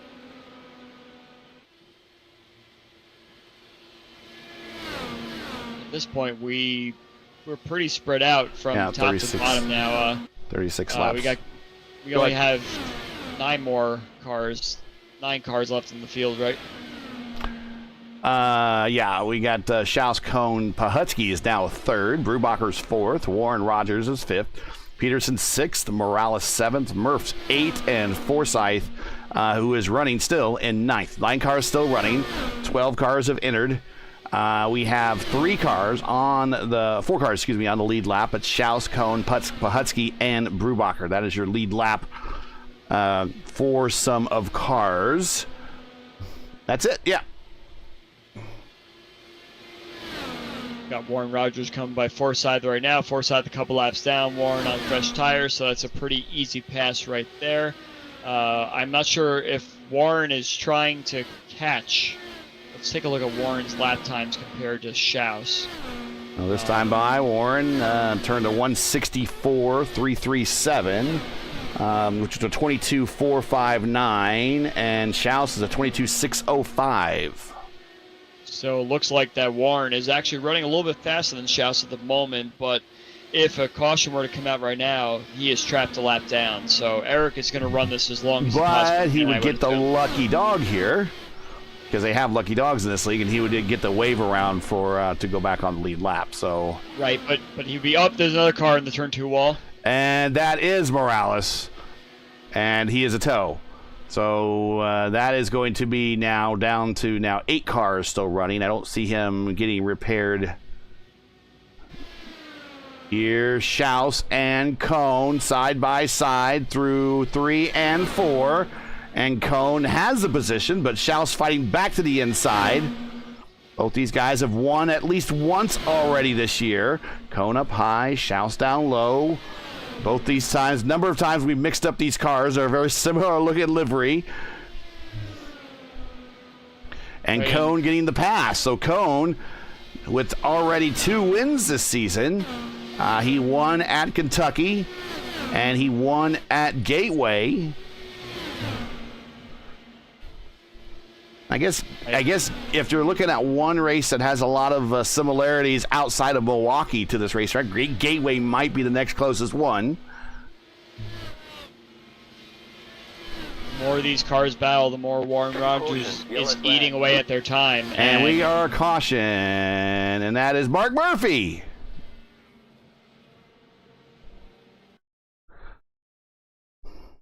So as we mentioned, Warren Rogers is trapped a lap down. So yeah, he may get the lucky dog, but he's not going to be able to pit at the exact same time as both Schaus and Cohn. So I think at this point we got Schaus and Cohn that are clear in the lead. And Same Warren thing. Rogers You is just gonna look at all start these. back. Just look at the skid marks off of 2. It's incredible what we're seeing off turn 2 right now.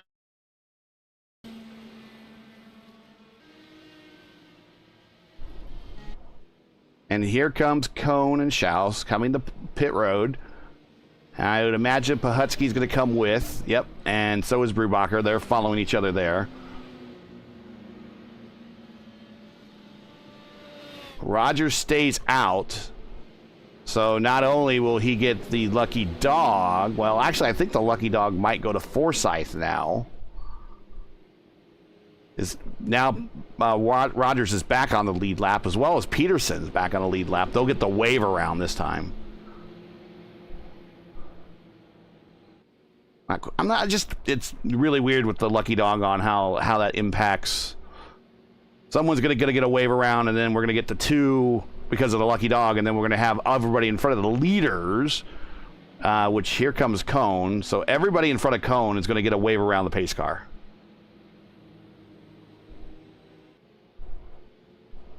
Unless someone's coming to pit road this time by, we'll see.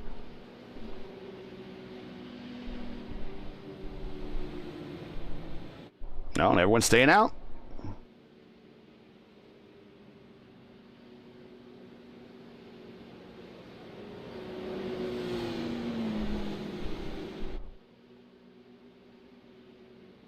And once again, tonight's race coverage has been brought to you by 4D Racewear. There's Rogers getting the wave around. I guess it's going to be the execution of the lucky dog there. Check out their made for sim racing line of gloves, shoes, and apparel. Visit them at 4dracewear.com or click on the link in the description. Track cams provided by Whiplash Track Cams. They are the exclusive provider now to Race First. Check them out on Twitter or on Facebook. Links are in the description.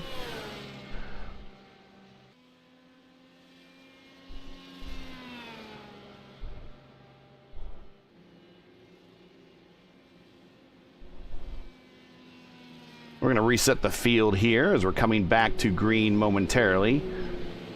I believe the lights should go out this time by, and we'll see everyone get the wave around.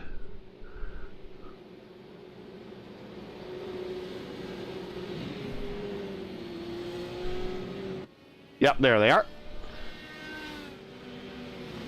So that's going to put Forsyth and Murphy down 1 lap down. So they could use another caution. Chances are we're going to see another caution. Just the way things have been kind of handling. I would imagine they'll take a look here at the setup for next season and maybe tweak on a little bit. This Cone and Schaus battle is going to be very interesting how it continues on for the rest of this race. I believe that both of these cars have managed to battle their way towards the front, but can they hold the lead is the question. And we're going to go green at 150, so 25 to go, and it's going to go by very quick if we do not go caution. So if we do go caution, this is going to be a little bit longer, but we will see here. It's going to the final 25 laps. Green flag in the air. Cone, great jump. Getting away from Schaus, going into 1. Bringing those new tires up to temperature. They're going to be a little sketch here the first lap, but as soon as they come up to temperature, he will be feeling pretty good for at least a while. Schaus getting a run, looking to the inside in 3. Sticking the nose there, not able to keep it there. And as they come off the corner, Cone is going to be your leader. In the back, we are 3 wide with Rogers in the middle. He does not want to be there. Peterson down low. Here comes Forsyth up high. He's, like I said, 1 lap down. Warren Rogers is in P5. Peterson has worked his way up to P6, the last car on the lead lap. Cone, Schaus, Pahutsky. Here's Pahutsky. We'll show him real quick. He is in 3rd, and Brubacher is in 4th. And it's just amazing, Andrew, that we get to the end of the race, and here's Brubacher threatening for another podium again. Yeah, you mentioned before he had that incident on the start of the race, and he's managed to claw his way back up front, just being careful and not getting himself into any trouble afterwards. And this is a typical JB race. He feels things out for a bit. He may go a little bit wild at the start, but he has to calm himself down, Yeah. learn a bunch of the lines that he wants to take, and then he pounces at them. I remember Yari and Casey are both of my quote-unquote spin and win contenders here, and they're sitting here fighting for a podium position. So And Yari's up to 3rd. Casey's doing the undercut here, going to 3. He's going to let JB have it.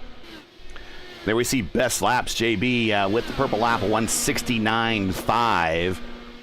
We'll look at last lap speeds for a lot of these guys, see who's strong and who's... Cone, really fast, though. He's the only one at 168 neighborhood, and he's starting to pull away from Schaus, who is doing 166s. Same with Brubacher. The rest of the field kind of knocked it down a tick, although Murphy in 8th is also in the 166s. Disregard Morales' speed of a 226. That's not possible here. Just the different timing lines have been hit. And this is going to be a job done for Eric Schaus. He's just ticking the box, trying to finish the race. He's now fallen about 1.1 seconds behind Eric Schaus. He's going to just hang here and collect his second place finish and take the championship lead back from Matt Wagner.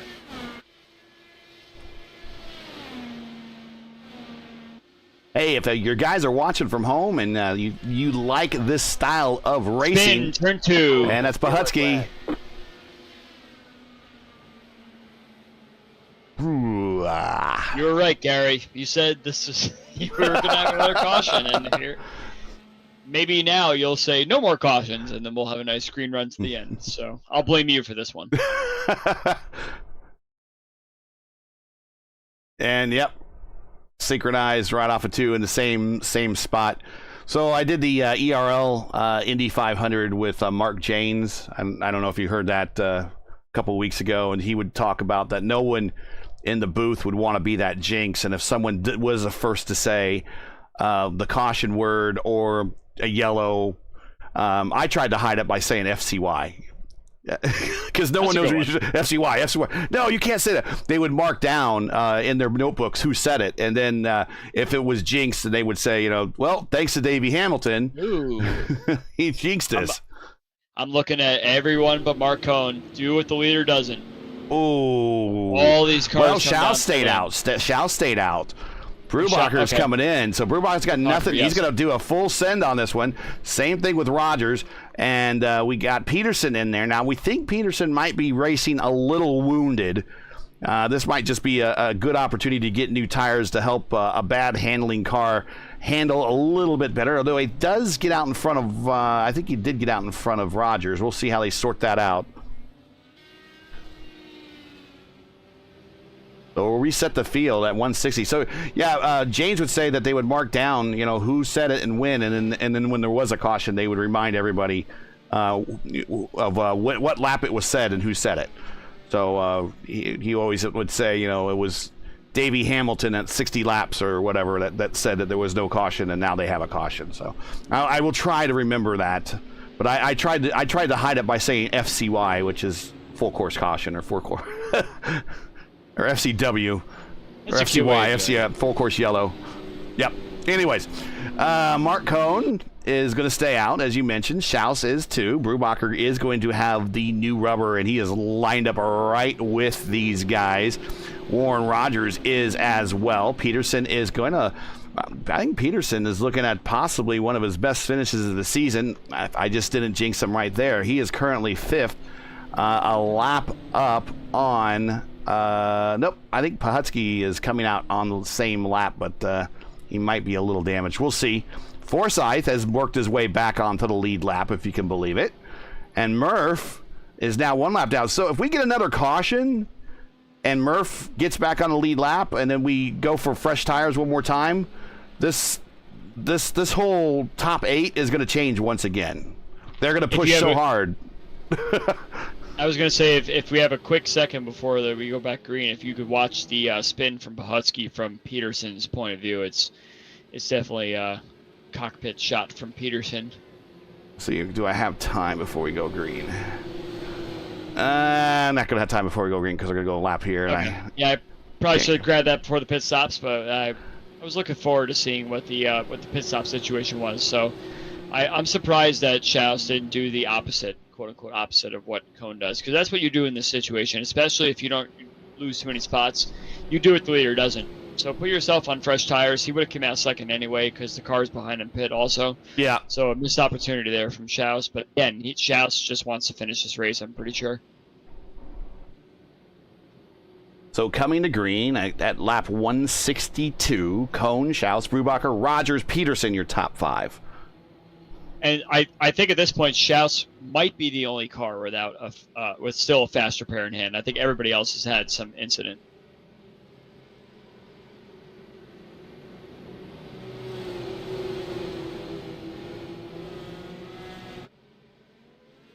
Green, green, green.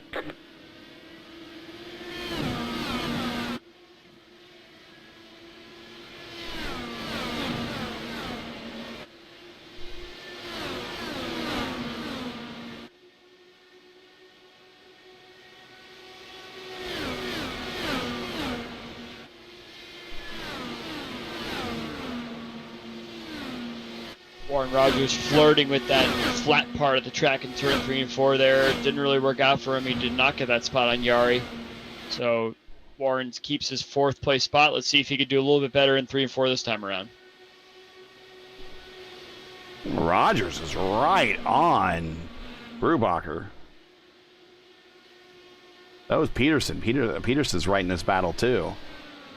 Yep, and I knew they had new I thought maybe Peterson might be a little damaged, but showing the opposite at the moment. It looks like these guys need to wind their tires up a little bit, put some heat into them before they can take the battle to Schaus and Cone.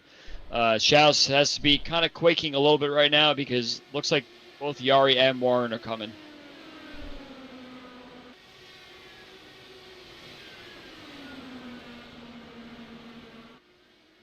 Oh, Warren gets some dirty air there. That's a lift and almost hits the turn 2 wall, but makes it out of it.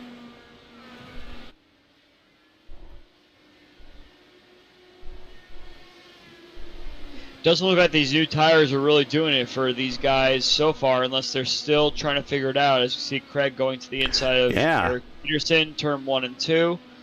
Eric lets him by with almost a little touch on the wall there. Forsyth up to 5th now.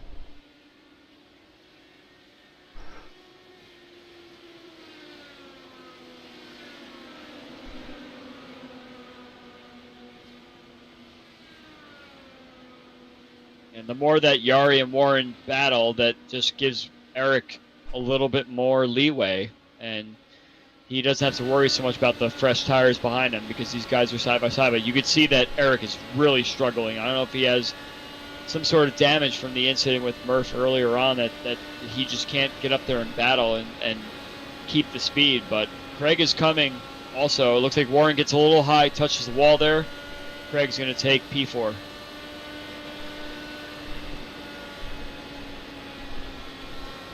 Yeah, Yari right up in that lane right next to the wall. 8 to go, 7 to go, I think now. That looked like a really great line for Yari to run there. I think he found something that he probably wasn't expecting.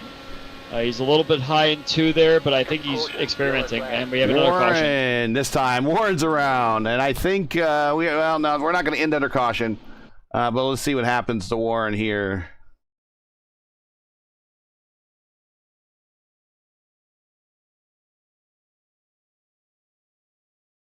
I think more of the same. That was more of you do not take the first lane. Turn 1, so I think he went down. Going down to the first lane. He went down a little bit too low. Yep, and that's what happens there. Yep. Don't think he did smack the wall pretty good.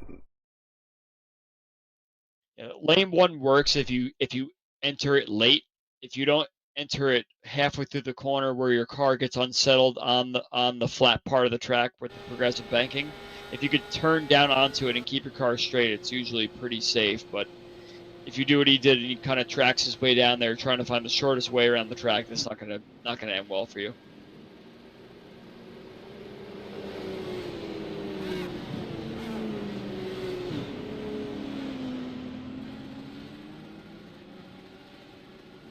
And we hear some cars that'll line up. I believe this puts Mark Murphy back on the lead lap. It does. And there it is right there. He gets there. Yeah. Everybody is now on the lead lap except obviously Warren, depending on what his pit fix situation is.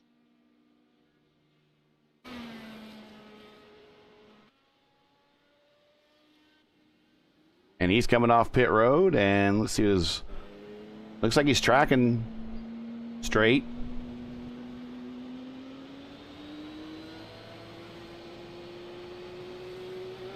I think he got out in front of Murph, so Murph's going to have to get around him as they're coming to green. Yeah, probably just a quick little fix. I don't think he hit the wall too hard. He had a little bit of right rear. Looks like 1 more to green here. Right there. He may have hurt the side pod a tiny bit, which could hurt his speed, but that sometimes a side pod hit is not as effective as a deficiency as somewhere like a Michigan or a faster oval. Yeah, it's hitting the side pod at a faster oval is basically like pulling a parachute. Here the turns are long and the straights are not as long, so having a little bit of extra drag on the car necessarily isn't a bad thing. Well, you said it right there. Sometimes hitting the wall puts a little more downforce, and if your car is lacking downforce, maybe that's actually more helpful. So smack the wall a couple times. It can't hurt. It can only help. That's all I got to say about that. 4 to to go, not coming to green this time. I thought we would come to green this time by. So it looks like we're going to do a natural green-white checker, because we will not go green at...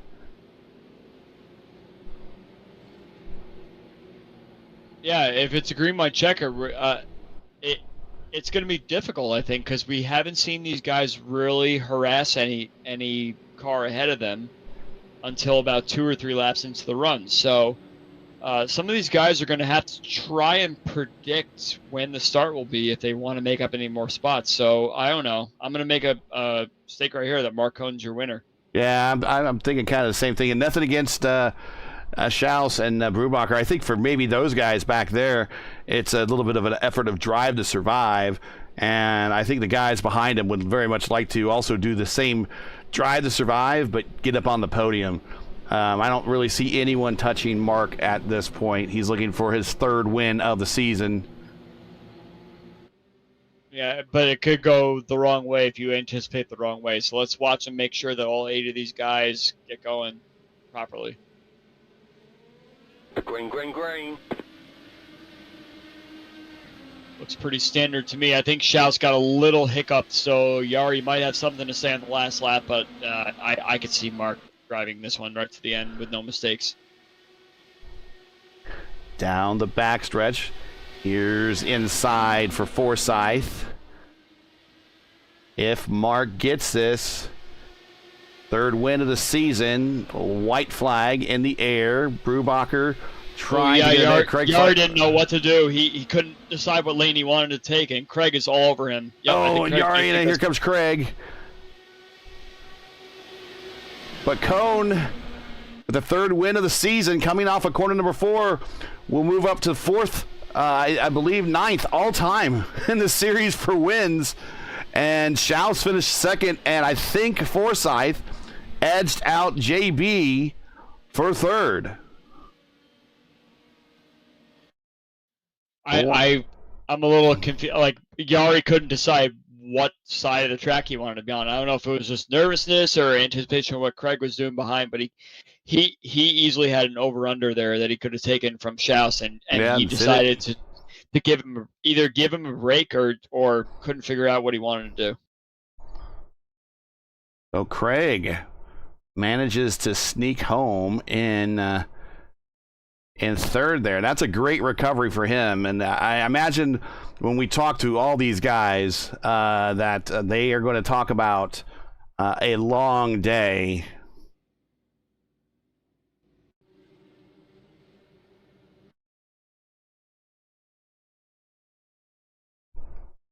And let's get final standings in here as well.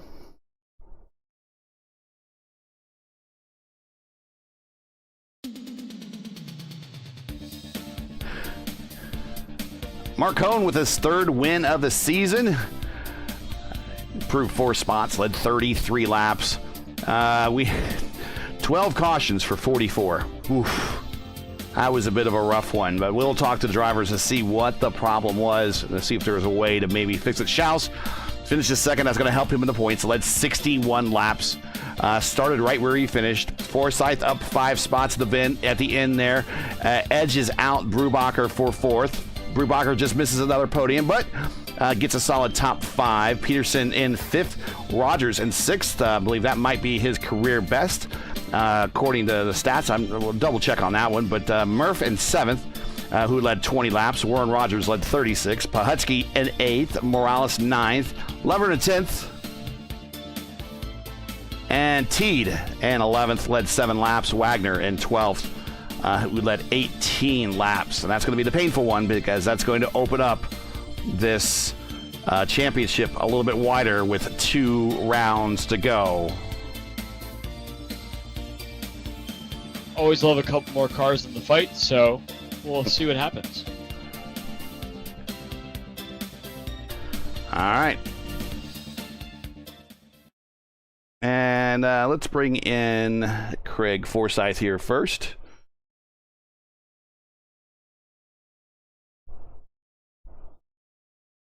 To the proper channels. There we go. If we got Craig, there's Craig. We'll bring him on down. Hey, Craig, got you in the booth with Gary and Andrew. Man, what a rough race out there. You edged out JB there for third at the end, but this is going to go down in the books for one that a lot of people just want to forget about. Yeah, that was a terrible race on my part. I'm still trying to figure out what lap it was that I want to see me and Charles. I want to see how badly I killed him there. But I mean, even on lap 41, when Charles and I were first and second, and he hit the outside wall and I slid to the inside wall. It's just, it was the tires would overheat without warning. That was the problem. Was there any way to combat that, or just not tackle the corners as hard and have to give up pace? As long as you stayed on the outside and just kept running the outside line, it seemed to go fine. It was as soon as you started, the first two lanes are suicide anyway at this track. But anytime you were trying to be aggressive around anyone, it started heating up the tires really quick. Go ahead, Andrew. Yeah, I was going to ask about what side of the track do you think you could set up the pass better? Do you think you could set it up down in turn 3 and 4, exit of 4 going into 1 and 2? Or did you try and just kind of ride the wall along the outside of 1 and 2 and see if you can maybe throw it up the inside for a slide job, which we saw a couple people do in that third and fourth stint there? Yeah, the outside lane was that was my favorite place to go. Push around the people on the outside, because one, it was the safer route to go in the first place, and as well as that, you could push it harder just because it was the outside lane, as opposed to the inside lane was just dangerous. I don't know how many cautions did we have. It was 12. It didn't take much for the car to just go on you. 12 for 44 laps is what we have. Wow.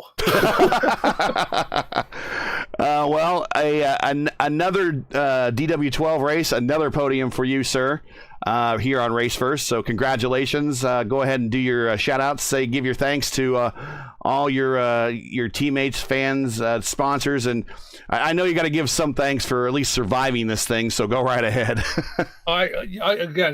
Once I had the big crash and fell to the back, I was like, well, this race is over. So yeah, climbing back up and through was unexpected. So getting onto the podium even more, I'm wasn't sure I was even gonna have a car coming out of pit lane. So to have a car that was still in good enough shape that I could battle, that was pretty crazy. But no, I've got to thank Jim and the whole 40 Racewear crew, and everyone at the Dark Horse Racing Series. I mean, we had a smaller turnout tonight. I assume that's because there's a NASCAR race on.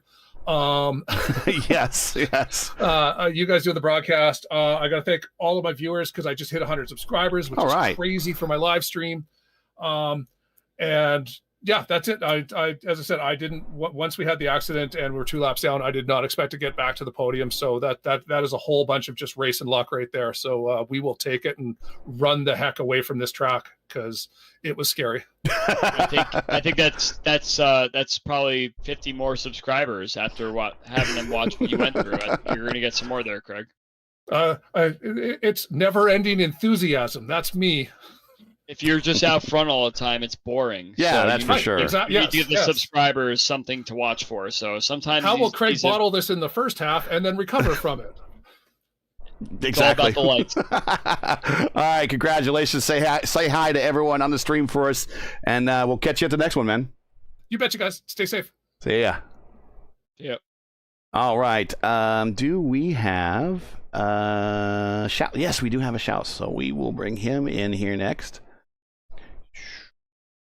And bring him in. Hey, Eric, got you here with Andrew and Gary. As we kind of talked with Craig, man, that was a rough one. But while it might not have been you didn't win the battle, you are better positioned to win the war here, because your chief rival in the points competition had a bad race.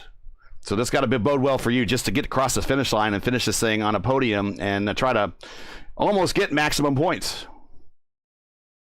Yeah, when I saw Matt go out early, it had to kind of change my race strategy there. I was leading a lot of the laps, but once Mark got around me, it just wasn't worth trying to keep it flat through two. Mm-hmm. I just saw everyone going off there, so I I was not committing coming out of 2, which was costing me, but it was keeping people behind me, but it wasn't enough to catch Mark. So today was just a try and keep it safe and keep it clean. All right, Shouse, I'm going outside the boundaries here. I'm handing you a virtual tiara I want you to wear. You are the only car that did not use the fast repair tonight, which is something that I thought I'd never say in my life, racing with you for as long as I have. So congratulations on not crashing tonight and keeping your car clean. But the thing I have to say is that doing what you just said is you saw Wagner out of the race, so you changed your whole strategy. That was the actual point of what tonight was, right? You saw, okay, my competition's out of the race. I just have to finish the race. I don't need to go attack. Maybe I'll go attack a little bit here and there, but I don't have to actually get the race win tonight in order to get ahead in the standings. Yeah, exactly. And I tried getting around a couple people, and I did at times, but it was dangerous. Everybody that came around me hit me, and everybody that I went around, I'm pretty sure I came close to clipping, and it wasn't worth the risk to try and make passes and to fight people.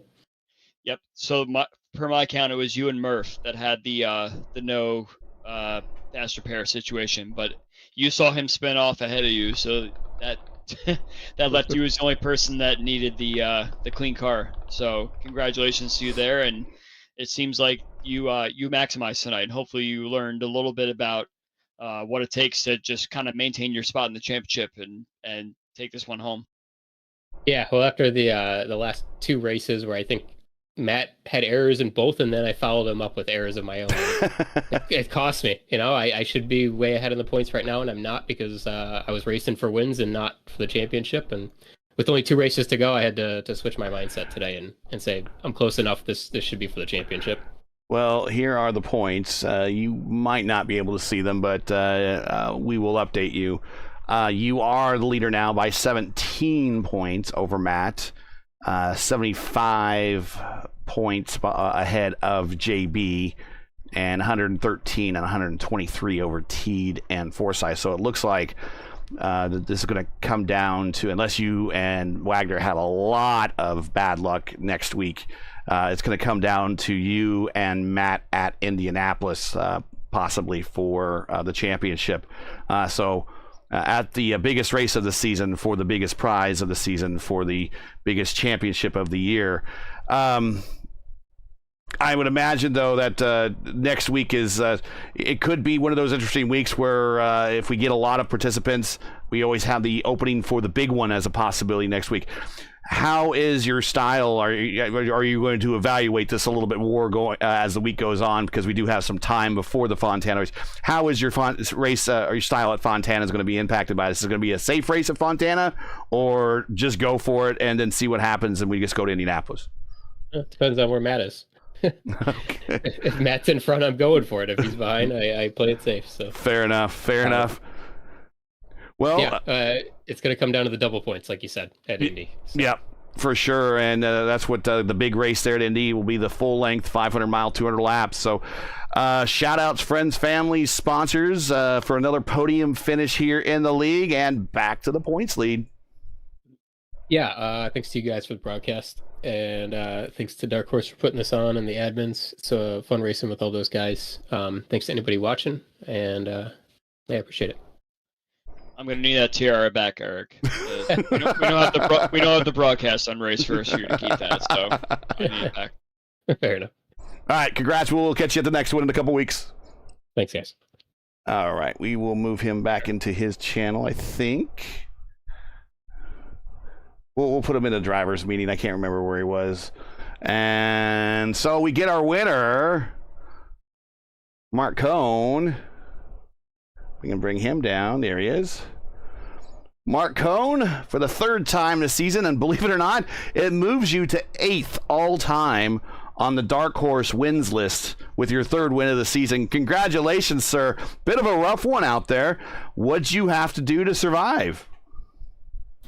Oh, my word. That was probably one of my worst races ever. I self-spun earlier on, and I feel terrible for bringing out that yellow. I was trying to get on track and do anything but that, so my apologies. Almost spun 3 or 4 more times. I still don't know how I pulled that off. Yeah, it was kind of a wild ride through turn 2. Did you have to try and find a different line each I guess successive lap as the tires wore? Did you find that you had to alter the exit to try and reduce the spin, or was the spin always there and it just didn't really seem to show its face till later in the stint, or how did you manage that? So it seemed earlier on, like if you went around the third lane later in a run, it would spin you out. And then later in the race, I noticed on the 4th lane, it started getting loose there too. So eventually, Schaus and I were both running around the 5th lane in 1 and 2 to try and circumvent that. And that seemed to be the best option for a long run. It seemed like the right rear tire was just kind of burning up more than the rest of the tires, I would imagine. Yeah, it was close actually, because one run my right front was at 86%, my right rear was at 88. So Jeez, okay. I'm not sure what was causing that, but it seemed about even on that end. But yes, later in the run, just for some reason, the car would just snap, and it seemed to catch out a lot of people tonight. Well, 3rd win of the season, and now you're kind of clinching into the top 5 here in the championship. Still a long ways to go, but double points in Indianapolis. Anything can really happen. Looks like it's going to be between the top 2, but I think the top 3 is still open for business, so there's a shot there for you. But we call you the Watchman because of you like your hobby of collecting watches, but when the Watchman wins, then it's time for shout-outs. And I know you have lots of them with all your sponsors, friends, and families, and also people that you're streaming to right now. So go right ahead, give them all the shout-outs. It is Watchman time. Yes, thank you. First off, my team, Loud Pedal Motorsports. They're my brothers. They're my friends. They're amazing. And as far as sponsors, SimLab, they've been with me for a long time. Nizumi Studios, awesome watches there. Sam Maxwell Customs, Sim Racing Studio, Thumbs Up Cancer Down, DeWars Candies, Sam Maxwell Customs, Hans Wildork, Wrong Time Watch, Bobby Legs Loves Watches. Of course, thank you guys for these awesome broadcasts. It's always a pleasure watching them back after the races are done. And to everyone watching, this was a lot of fun. Hope you all had fun watching at home. Well, congratulations, sir, and we will catch you next here in a couple weeks when we head to Fontana. Sounds good. Thank you, guys. Thanks, Mark. Now let's move him into, I think it was in general, so we'll put him there. There we go. All right. Looking in chat, Mike Rigney's there. By the way, I didn't ding you for that avoidable contact. He's talking to me. I had my wheel there. He came down on me, and I still got the AC. His spotter should have said, "There's a driver to your inside." I tried to appeal it. I was denied, but oh well. Thank you very much, Mike. I appreciate that. Final thoughts here at New Hampshire, other than kind of we're glad it's over and move on to a track that we know that these cars at least will race a little bit better at. The only thing I think of is in our pre-race chat, we said, "Hey, there's only 12 cars here tonight. It'll be a quick one." Lots of green flag running, and it was like the complete opposite. So please don't ever say that again. Otherwise, I think we would have had a little bit more of an exciting strategy situation if these guys ran their full tank. So it's unfortunate that it happened how it happened, but I think the table's set for the last couple of races here. We have some guys that are hungry for some good finishes, and then we have the Eric Schauses out there that are like, okay, I just want points, and it could set up a whole dynamic going into the last 2 races here. I don't blame him. I don't halfway through that race, I do not blame him for changing that strategy and not as attacking hard, but putting his car in a good position to win if something should happen in front of him, allowing himself to maximize points where he currently was sitting probably was a good run. So, but man, I really wish I had the divine power to jinx these guys with this all that caution, because I really want the divine power to call what the Powerball number is so I can go send my wife out to buy a ticket for that right now. But not, I guess so. Before we go, you're an Indianapolis winner, sir. Yes, I am. Surprisingly enough. No, but you're going to pick one? They said you're an Indianapolis winner. I thought you were trying to tout my Lionheart Indianapolis. No, 500. well, you are an Indianapolis winner, but pick your Indianapolis winner. Oh man, jeez. I mean, like, Penske is very hard to deny right now. They've been so fast, but what do they have for the race? So the Honda car seemed a little bit slower in qualifying from what I saw. Again, I briefly was paying attention. I was away this weekend, so I kind of miss it. I think Honda may play in the race, so they may have a race setup going, and you can't deny Alex Palou, who has just been the fastest car at Indy the last couple of years during the race. He had that incident on pit lane last year that he dropped down into the 20s or so. VK, yeah. A top 8. So in the back of my mind, I know Palou is going to sneak his way into this race somewhere. So I'm just going to go with Palou from P16 or wherever he is.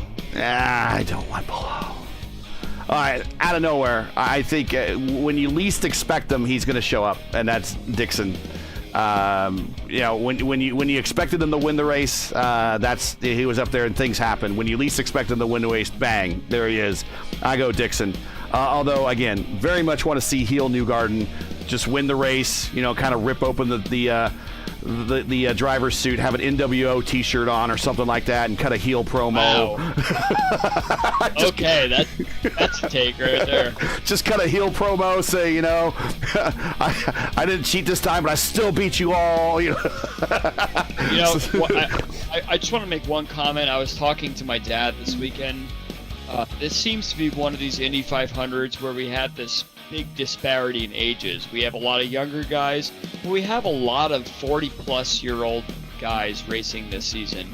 And for one of these guys, especially Helio, to make it five wins, or even Ed Carpenter to take his first, there's quite a few guys that are in this race like for their lifetime, as long as they get a ride. I would love to see someone in the millennial Gen X region to get their win. Waiting so long for it. So I'm actually kind of almost rooting for Marco Andretti a little bit. This is his best qualifying in a while, and he always seems to find himself in the mix with a nice strategy. So maybe Marco does something. Yeah, he's actually finished on the lead lap and completed the 500 miles twice as many times as his father and his grandfather combined. He's actually that good, and in terms of most podiums and top 5 finishes, he's also beat his father and his grandfather as well. So yeah, I would not rule out Marco as well, or one of the previous past winners. Sato's fast, Ryan Hunter-Reay's fast. 40-plus guys. Yeah, and then you have Helio there that's still got the speed for 5. And will we ever see a 5-time winner in a lifetime? I don't know, but there you go. So there's our picks. We'll find out in a week how well we did as the Indianapolis 500 will be a week from today. I do want to thank everyone for joining us. That's it once again for tonight. Your podium from New Hampshire is our Marcone with his 3rd win of the season. Eric Schaus with the P2 moves himself into the points lead, and Craig Forsyth with another podium to round out the top 3. Join Andrew and myself again June 9th for round 11 of the Dark Horse DW12 series as the teams of drivers head to the world's fastest speedway. No, not Talladega. It's California. You forget about that one. It's in Fontana. That's right, California Speedway. Coverage begins around 8 p.m. Don't forget, that's 8:00 p.m. Eastern. And as always, you can find everything you need right here at youtube.com/racefirst. Now, as you know, the YouTube algorithm game is not easy, so please help support Race First with the weekly grind. If you'd like tonight, or if you like the action you saw today, please leave a comment below. And I want to thank everyone that shouted out in chat. We appreciate you. And if you enjoyed tonight's coverage, support us by smashing like in the video. If you're new, click subscribe, and while you're at it, don't forget to hit the bell for weekly reminders so you don't miss out more Raceverse other iRacing programming, including the big one of the week for us, really. It's going to be the IIS here Saturday, 2 p.m., as the IIS does 500 miles at Indianapolis for this week. Keep your browser set here for the most in-depth IndyCar knowledge on all of iRacing Raceverse. We know what Indy means. Dark Horse DW12 series is helped brought to you by 4D Racewear. Check out their line of made-for-sim racing gloves, shoes, and apparel. Visit them today at 4dracewear.com or click on their link in the description. Track cams provided today exclusively by Whiplash Sim Cams. To learn more about Whiplash, follow them on Twitter or at Facebook. The link is in the description.